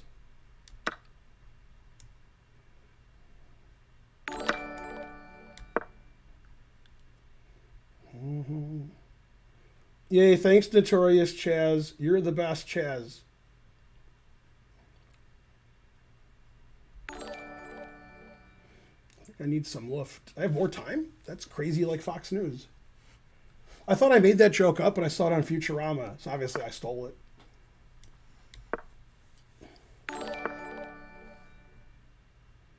No more. No more. I got 2 knights, 1 for each of you. Let's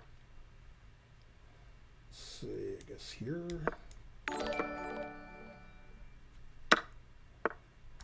And then here.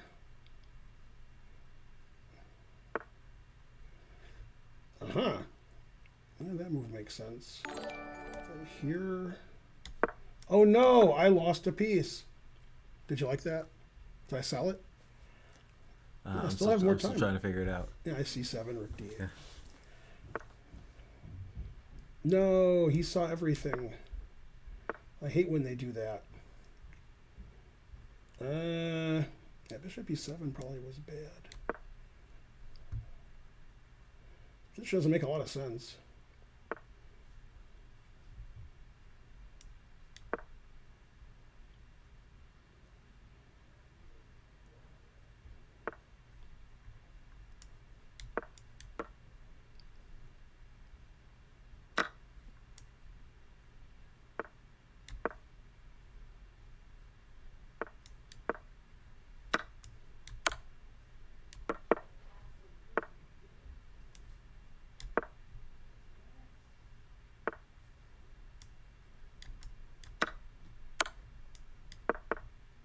I saw that, but I didn't care. I probably should have cared. I don't care anymore. No more. No more. Yeah, I just didn't think it worked. I thought he was going to play h4 first. That's unfortunate. All right. Got a rematch again. Now I have to win 2 games in a row. It's terrible. Oh, so close. Yeah, that was bad. Now if I win, I'm still not 2,800. I have to win 2, which I will. Well, that's his rating. Still, he might be. He's 27. He's lower than me. Until we're done,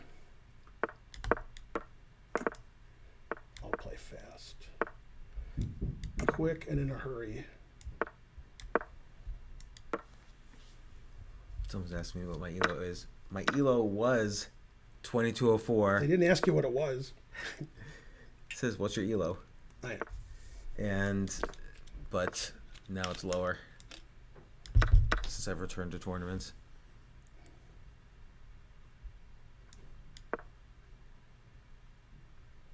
No more. No more. Now this pawn's hanging. That I forgot about. I guess here. Gotta guess something.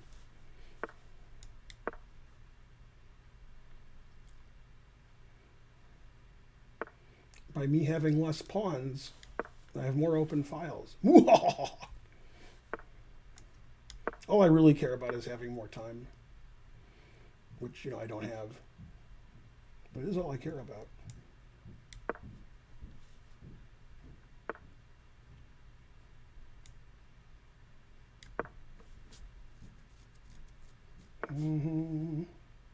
Wish I could do something.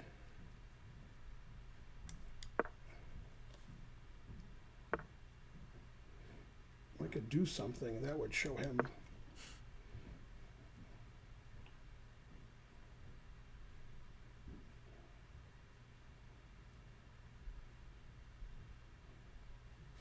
All right, catching up on time. I mean, 23 moves, we've only used a minute. That's pretty fast for a 3-minute game. What am I, Nakapuki?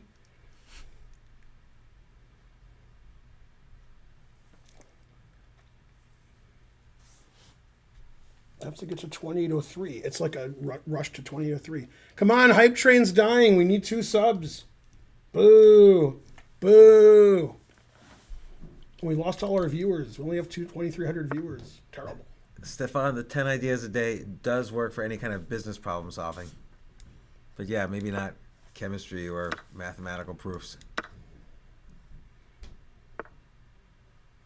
Man, this guy's very aggressive. Too aggressive, if he asked me. Let's see. Here. No, the train died. It died. Snowball's dead. They lied. They lied. Still theory. I like his position because he sacked the exchange. You gotta like a guy who sacks the exchange. I'm also going to sack the exchange, but it won't be a sack. It's going to be a forced, I'm going to lose my rook because I have to. No more. Now let's block that up. Okay, I have 30 seconds more. That's the only thing that matters in life. Hard to understand, but still true.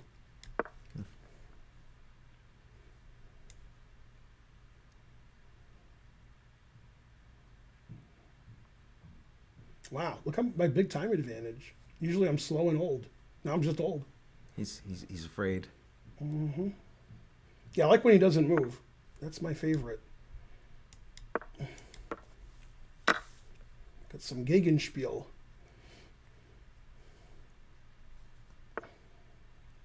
The funny thing is, this position's still theory. It is weird, but it's true. It's true, it's true. He wants to play there. Yeah, you can play there. I'll push over here while you're doing all that. Yeah, do whatever you want. I'll play over here with my huge time advantage.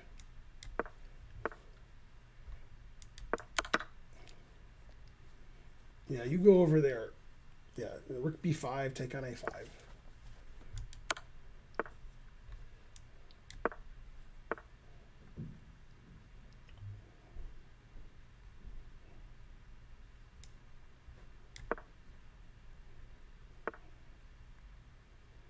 Well, you want to check me? Yeah, all right. Then check me. Keep checking me. I like the time situation quite a bit. Let's see. Whose turn is it? Mine? Let's see here. E7. Rook H8. And then king. Oh, knight F2. I didn't see that. Let's see why that's good. All right. Yeah, when you have more time than you usually win. I was going to queen with check. Damn. I thought the game was over. I mean, it is over, but not as over as I thought. What's going on? Oh, he moved. I didn't know he moved.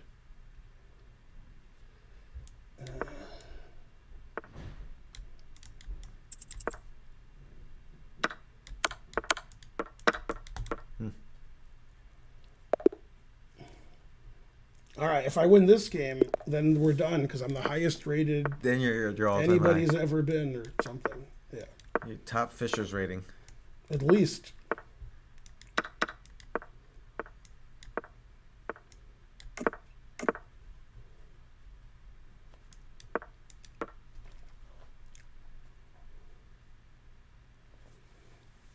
Put me on a highway, show me a sign, and take it to the limit. One more time. Never play F6. Let's see. That's a good move. Sack everything, then I can resign. Not sure if that's a good strategy. Might be. C5. Yeah. Oakley dokley. I have less time. Boo. What's my rating? 2798. And if I win, I'm 2805. My highest ever. They're like, I can't believe Ben's playing chess because he's 2800. Now he lost it. Yeah, and I don't care. So when I get to 2800 to shut you guys up. And it still didn't work. Hey, C6, that's a good move. I like that. I'm serious, too. I think it's a good move. Let's see. Here takes to carry the 1 plus tax. I guess I'll go here. He's going to try to do some rook G6 because he's, that's the kind of guy he is. Now, this position's no good. Ooh. I've changed my mind. Yeah, that wasn't a good move. Should have played C5. I'm not sure who I prefer now, but I knew who I preferred, before that. Now I don't know.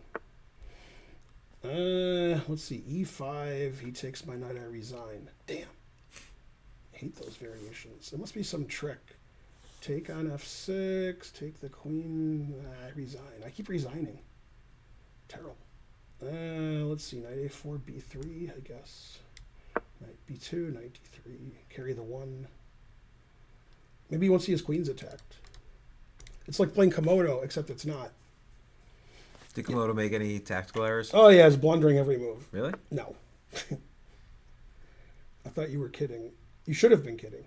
Takes C5, queen D1, takes on E4. This also loses to C5. Oh, well. Truth hurts.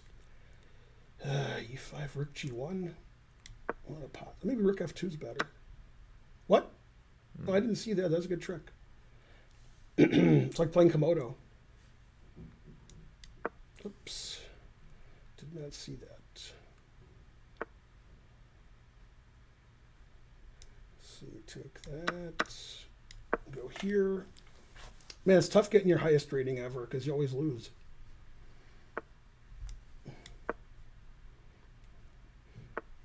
I am good at defending, though. I must admit. I'm a good defender.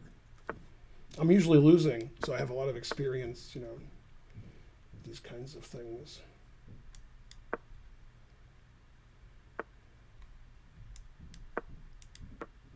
Actually, maybe I won't take that. Maybe I'll go here. Pretend I'm threatening something. Pretending's fun. Let's see. Nothing works. Nothing works. Sometimes. Minute down, dead lost. I gotta play like 20 more games. You're never going home. If you want to go home, let me know. I'll drive you home. Whenever you want to leave. If you never want to leave, also good. Just play Blitz the whole time. Well, I want to get to 2803. Then I've. Why is this guy thinking so long? He's thinking about sacking the exchange. Don't understand why he did, but okay. I guess everything wins, so he doesn't care.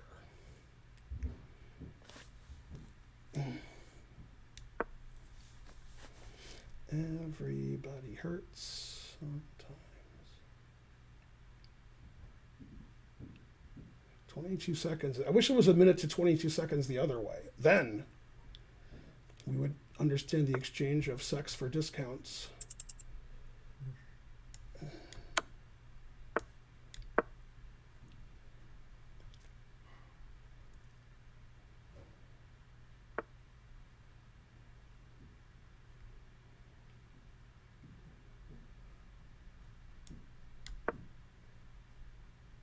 8 seconds. Darn. Ah! I already played it. Oh well. All right. I tried to resign. Now it gives you a new. That's right. A new challenge. I always have to win 2 in a row. It's terrible. Eh.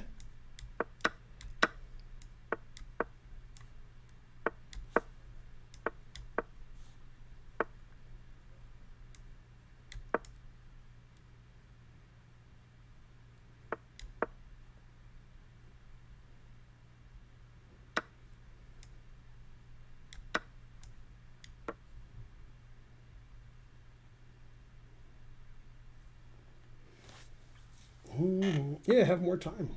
Who would have thunk it? Not I. Not I.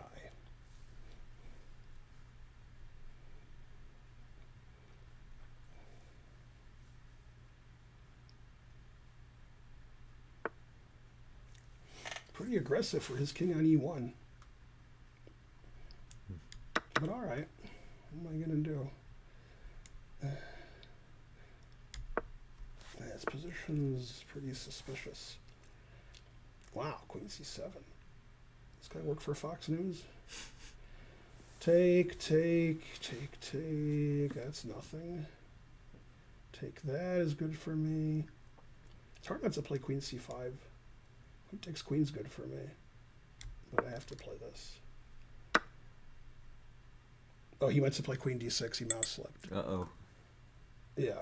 No, you mouse slipped. Don't mouse slip next time. Yeah, I can't believe people want to like. Yeah, you mouse slipped. Don't mouse slip. Give me any of that. At least I knew why he did it. Yeah. I was mouse slipping before he was born. Yeah. That's what I was worried about when I played Komodo. I mouse slip and the game's over. Yeah, Komodo's not going to give it a take back. In 1991 or so, the guy played bishop d6 against me, and I won like in 1,000 moves. And then the engine, a book I saw said bishop said takes e4 c5, and I never got a chance to play it until now. So now you're in 30-year-old prep. Yeah, knight h3 or g3. Novelty. This develops a piece, so that's probably better. And then I guess g4 if he plays queen f5. Oh, yes, queen f3. Damn. That's only terrible for him. I want lost. Queen there, knight there.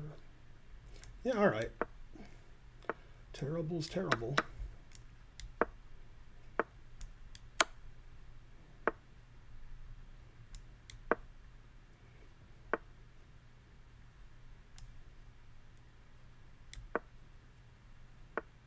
Wow, e5? Oh, my knight's hanging. I'm still surprised.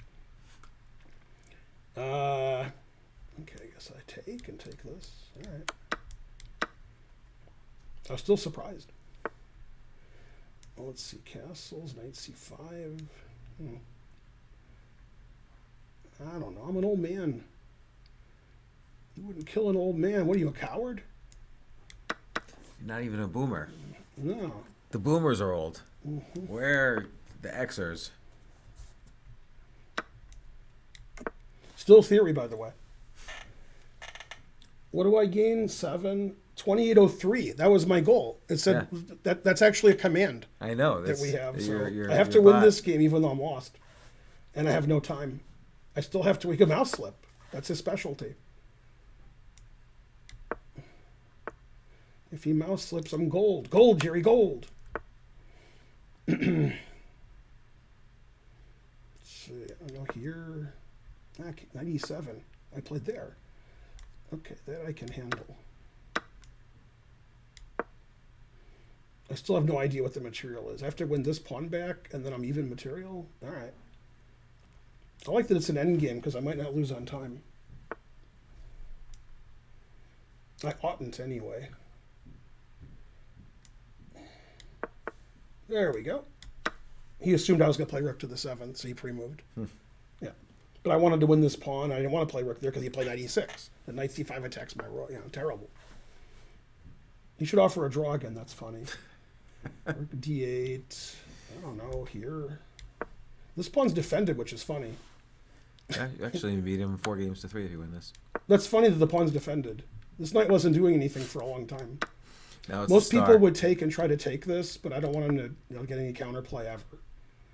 That's my goal. What would have been the counterplay? He checks me and stuff. Yeah, no counterplay. Defend everything. Let's see. He checks. I take. He mates me. Yay. Yeah, he might not mate me. He might not see rook a8 mate. Always repeat. He's like, how can I trick him? He takes on b7 and I win. He's looking for that move. I got news for you, buddy. Always repeat. He's like, yeah, I'm going to draw. Aw, poor him. See, he was like, yeah, I'm going to draw. And he's like, aw. Well, let's see. I don't know, here. I guess. And the truth hurts. It's funny, without this knight, I'm better, because my king and my rook are attacking these two pawns, and these pawns can never queen. So he's going to take my knight, but I don't care. He can have my knight. I don't care about that. Yeah, you can't even get behind the pawn. Yeah. I was winning as I was a knight up, but if I wasn't a knight up, I'd be better. Hey, 2803. All right, your all-time high. You did it. Yep, I'm the best, just not at chess. You guys said I would never play again if I was 2800, because then I would go down. See, you gotta have confidence. Yeah, you do? Right now it's the road to 28. Damn, he made it to 2803. 2803! Yay! That was a well-earned 2803. I mean, it was a struggle for that 1 point. Yeah. Against this weak Yeah, 2700. he wants to lose. Yeah. And also I got there because he mouse slipped. Yeah, twice. So that was good. But still a well-earned. I mean, he mouse slipped because he was nervous. That wasn't a mouse slip. That was a pre-move. Oh, right. He thought I was going to play rook d7. Yeah. Yeah. But that's why I won that game, because I wasn't doing well that game. That's legit. Yeah. Well, even Too the legit mouse to slip's quit. legit. Delusional confidence is my strongest asset. Isn't all confidence delusional? That doesn't matter. I think Doesn't matter if it's delusional. everybody always says there's this thing called Dunning-Kruger bias where people think they're better than they are, and I think this is actually a valuable thing to have, is to think you're better than you are, because that does give you the confidence to continue. Yeah.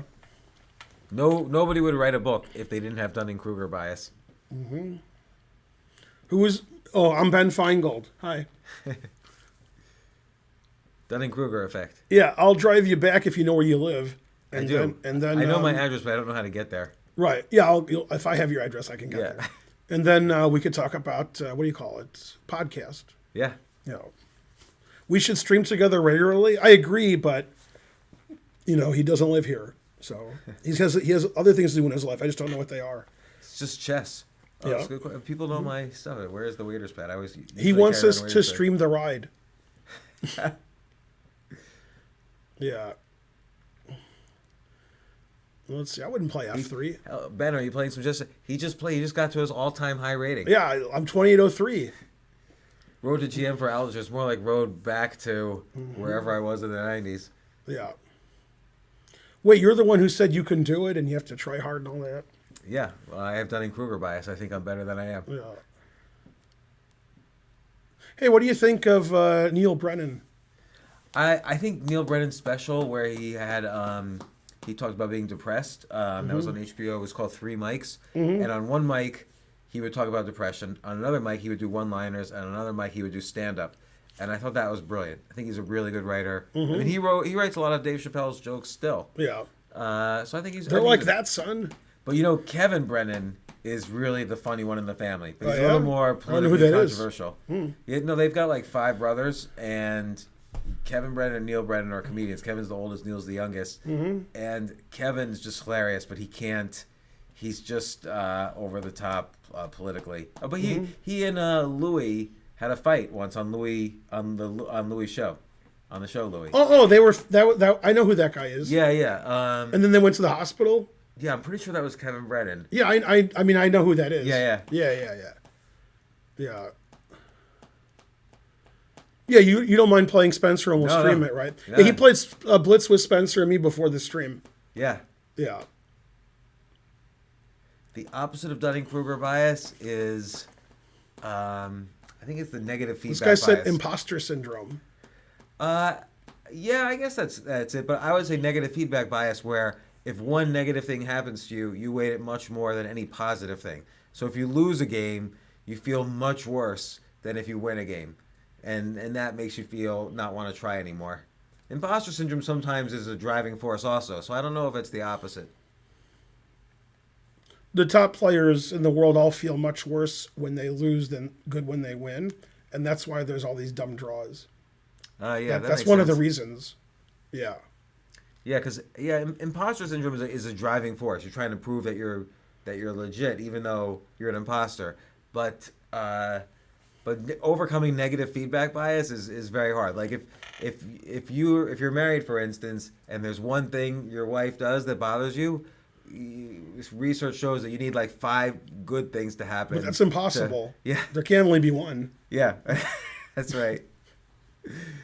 Once there's one, there's 2. When you get hooked on a feeling, Boston syndrome. Ben is on the road to 2803. His current rating is 2303, and his peak was 2803. That's right. And look, so Magnus is what, 3,000? So you're only No. like No. These are blitz ratings. I know, what's his- No, but Hikaru's blitz rating is like 3,200. Yeah, and he's At the least, highest. Maybe. Yeah. Yeah. No. I'm nowhere anywhere near good as them. Of course it is 0. Right. It's 0. That's right. Karen says there's 0 things I don't like about her. It's true. Yeah. But like if she says something and you misinterpret it, and then you No. feel negatively- I say stuff and she misinterprets it. That's every day. Yeah. But I can't hear her.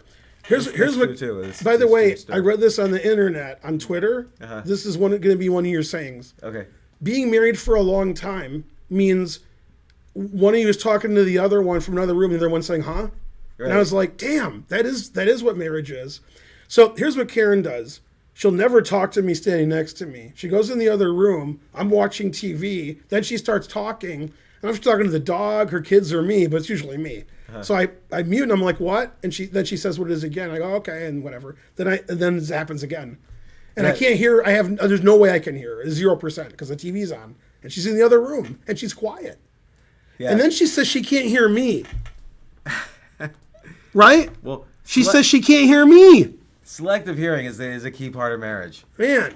So like I can't really hear so well out of one of my ears, so I make Mm-hmm. sure if I'm not listening, I make sure I sleep so that on this ear, so that this Yeah. I can't hear anything if she's talking. This guy said name all the oceans. Atlantic, Pacific, Arctic, Indian, and Billy. Billy? Billy Ocean. Did I miss one? I probably missed one. Yeah. And I'm trying to think. I always ask people, what's if someone's been married like Frank 30 Ocean. years, what's the secret to your success? And usually the guy will say, oh, it's 90-10. I do 90%, she does 10%. But then it has to go both ways. So each side has to do 90-10. No, she does 90 and I do 10. No, I mean, and when I say 90-10, Karen will be mad because she does like 99 and I do 1. I could always tell in a comedy club how long people have been married together by how many inches apart they are from each other. So like if they've been married for 10 years, they'll be 10 Oh yeah, inches apart. she won't sit next to me. Yeah, She sits on the other couch. And if someone's on their Yeah. third date or whatever, they're like literally Right. sitting on each other. Yeah, and then I'm like she's texting Naroditsky. I can't believe this. I'm still married to this piece of shit. Yeah, I told her not to do that, but she don't listen. The Southern Ocean, that's my favorite. Yeah, Where's the Southern Ocean? he's making it up. Oh, Yeah, you got to make up something. the Antarctic Ocean. Yeah, Karen looks good. Karen's 56. Yeah, my wife's 56. Yeah, Yeah, she was born in 1965, November 1965. that's right. Everybody's born in 1965 except us. Yeah. Could you show what you were thinking? I was thinking Arby's. There's a Simpsons episode that they do a Lord of the Flies. Otto's the bus driver and he's stoned and he falls. Okay, then I'll get to an island, and the kids are all there on the island, And one of them says, I'm so hungry I could eat at Arby's. The other guys go, oh my God, no. And they're like consoling, like, come on, terrible. Yeah. That's funny. The dogs don't allow me to sit on the couch with Ben. It is true. Yeah. I'm so hungry I could eat at Arby's. Yeah, that's one of our, yeah. The trickiest thing, if you play chess and you're married, is your wife has to be cool with you playing chess. That's the main force in whether you're going to get better at chess or not if you're married. Yeah. There's a famous joke, which I'm sure you know, is the guy's talking to his friend, and he says, my wife said if I go to another chess tournament, she's leaving me. And he said, so what did you do? I played E4. Yeah, I've heard that. Checkers is a good game. Mm-hmm. Yeah, Mediché's tough. He forgot if 2 men or 2 women are married, then what happens? Yeah. Well, usually one's the husband then. Mm-hmm. My wife plays backgammon. So let me ask if I went over the top yesterday. Sometimes I say things on stream and I shouldn't say them. Okay. So yesterday, when I was showing the games I beat Komodo, a guy in the chat said, why didn't you play Komodo like straight up? Why are you having him give you night odds? So it's like semi-insulting. Maybe he's serious. I don't know. Mm-hmm. I don't know if he's like, you suck or like, okay. So I said, I'm not going to say this, but my response would be if I said it, why do you still rape your mother? Do you think that was over the top? No. There you go. Yeah. I don't think anything, if it's your stream, nothing's over the top. Yeah, is that what Rodney would have said? I mean, like, Well, in this case, you're saying something that makes him feel bad, but obviously it's so ridiculous that you can't take it seriously. Yeah. Anybody who took it seriously is just an idiot. Buddy Hackett, who's a genius, if you don't think he is, you're wrong. No, I like Buddy Hackett. Yeah, okay. So Buddy Hackett is at a comedy club and he's telling a joke. Mm-hmm. It's very super RX rated. Mm-hmm. And this woman in the audience doesn't look too happy. He says, excuse me, was that joke like too raunchy for you? And she goes, yeah. He says, okay, how about this? And he says, cleanest joke you've ever heard. And she goes, yeah, that's fine. He says, okay, how about this one? 2 faggots are fucking an alligator. Well, and that's the end. Have you ever seen the Gilbert Gottfried joke where oh my God, I forget the name of it. It has my dad loved Gilbert Gottfried. The Aristocrats. The Aristocrats, yeah. That is like the raunchiest joke ever, and he delivers it so well. It's like brilliant. Yeah. Google the Aristocrats with Gilbert Gottfried. Mm-hmm. Yeah. So one time I told a joke where I was making fun of my daughter, and this guy at that time, how old was your daughter? 18, 19. Yeah, that's fine. Yeah, and this guy stands up and says, I can't believe you're making fun of your daughter. Like, if someone has ADD, he said, I have ADD. It's a serious illness. And I'm like, sir, I'm sorry you have a fake illness. And your girlfriend is disgusted with you right now for, speaking up in the club. Right. And so this guy goes to everybody in the club and says, why are you laughing at this guy? Why are you laughing at this guy? And then he goes outside and he complains to the manager, you should kick this guy out of the club. And the manager says, sir, he owns the club, so I can't do that. And so then the guy left. But that's a Louis C.K. joke. Was it consensual with the alligator? Was it? Louis C.K. is always saying, now let's say you fuck animals, okay? He's like, no, I don't do that. But if you do that, if the animal consents, then there you go. Right. And he's like, I don't think they can consent. Right. But if they get horny, and this is what he says, he's like, he does it with a chimpanzee, and then he mimics fingering a chimpanzee. Yeah. They did a whole documentary of a bunch of comedians doing the aristocrat joke, but I think Gilbert Gottfried was the best. Yeah, he's great. He was, when Bob Saget died, did you know him? I didn't know him, actually. I played poker with him, but I didn't know him. Yeah. I heard in real life he was just, like, talks like I do, as opposed to, like, when he's on, like, a TV show when he's a dad. Yeah. Yeah. He's so good the way he just, like, acts kind of semi-stupid or clueless. And I think he's, like, perfected that. Mm-hmm. Yeah, now the stream has taken a turn. By the way, when I think I act badly and I say stuff I shouldn't say, then I watch Levy's stream, and I'm like, what? No, but like Jim Jeffries says stuff that I would never say on Twitch.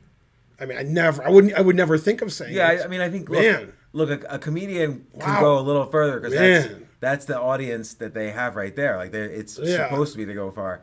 But I think you get away with a lot. I realize with the podcast, after doing it for years, you could keep on pushing the edge, and people want that because it makes you unique. Yeah.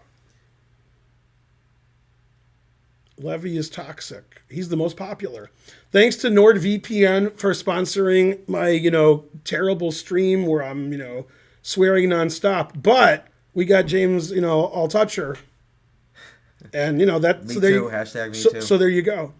Yeah. Levy gets roasted. Yeah. Anyway, the truth hurts. What's the drama with Levy? There's no drama with Levy. Have you ever played him? Not in a tournament game. I've played him on the stream. Yeah. That's how I got to 2,800. I beat Levy twice in a row. That put me over 2,800. Yeah. That's funny. Yeah, it was like 27.90 and I beat him 2 games. Oh, with Andy Kaufman, one of the best clips is when he's doing his normal voice because he says he's tired of Foreign Man. Right. And then he kind of gets upset that no one's laughing, but it's all like a trick. Uh-huh. It's very funny. Yeah. Why aren't you laughing? This is very funny. Yeah. He was so good on Taxi when he did all the different voices. There's one where he has split personalities. He's not Lotka anymore. He's Alex in one of them. Then he's some cool guy. Yeah. He's like he's like, hey, you're a real beautiful lady to Mary Lou Henner, and she's like, oh, okay. Yeah, and then he does. He has this Tony Clifton character who actually had a separate deal with with Taxi. Like he refused to admit that Tony Clifton was the same person as him, and he made them give a whole separate contract for Tony Clifton. Yep. Yeah. Patrice O'Neill. I know who that is. Yeah, Patrice O'Neill. I know a lot of people consider him the best, but for me, he's like he rants a little bit too much also. But he's got great stage presence, or he did. He's dead right now. The truth hurts. I used to work with someone who had a similar last name. What? Yeah, he did say that. He said the only one who could play Kramer other than it was Andy Kaufman. Was the only one possible to play Kramer. Yeah, that'd be interesting. Yeah. Yeah, what was your opinion of Norm, other than his, Oh, I really like Norm. I mean, what he did, like, off the books. Norm was great. Yeah. Because he played that clueless character so well. Like, he'll start saying stuff like, the more I hear about 9/11, the more I remember that. The more I hear about COVID, the more I think it's not a good thing. Right. And it's just, like, so clueless, but it's, like, funny. Yeah. Well, Kramer's not a stand-up comic, so that's why he kind of messed up. Yeah. I mean, other than the actual words he said. Let's see. One-day events, reverse angle, Naroditsky's live. All right. Yeah, Norm didn't mind bombing because he knew he could get out of it. Mm-hmm. Yeah, he wasn't a friend of OJ. Yeah. Curb is good this season. Spencer likes it a lot. Oh, yeah, Curb is great. Yeah. I sometimes, some seasons, I feel like they're too much trying to play the cliches of themselves, but this season was very good. I like what's her name? Not Susie Essman. Yeah, Susie May? Yeah. She's great. Yeah, she's been on my podcast actually. She's very nice. Yeah, no, she's great. Yeah. Ben's peak is 2803 now. Hooray, go Ben. Yeah, Susie Essman's great. All right, I probably should. Yeah. Should have. On y va? On y commence? We'll raid Karen's boyfriend. Let's see. Obviously. Let's see. Is that right? Raid home wrecker. Okay, that's it. Did I do it right? I did. Which one's homewrecker? I mean, Naroditsky. It's a joke. Yeah. Thanks for watching. Thanks to my guest. And hopefully when I drive him home, he won't touch me. But, I'll play MC Hammer if he does. You're not a her. It's not Altucher. Oh. It's Altucher. Oh. Yeah, I'll play MC Hammer if you do. Can't touch this. Bye. Thanks to my guest again. Thanks for NordVPN, etc. Mainly etc. And then let's see. What do I got to push this? No, I got to push this first.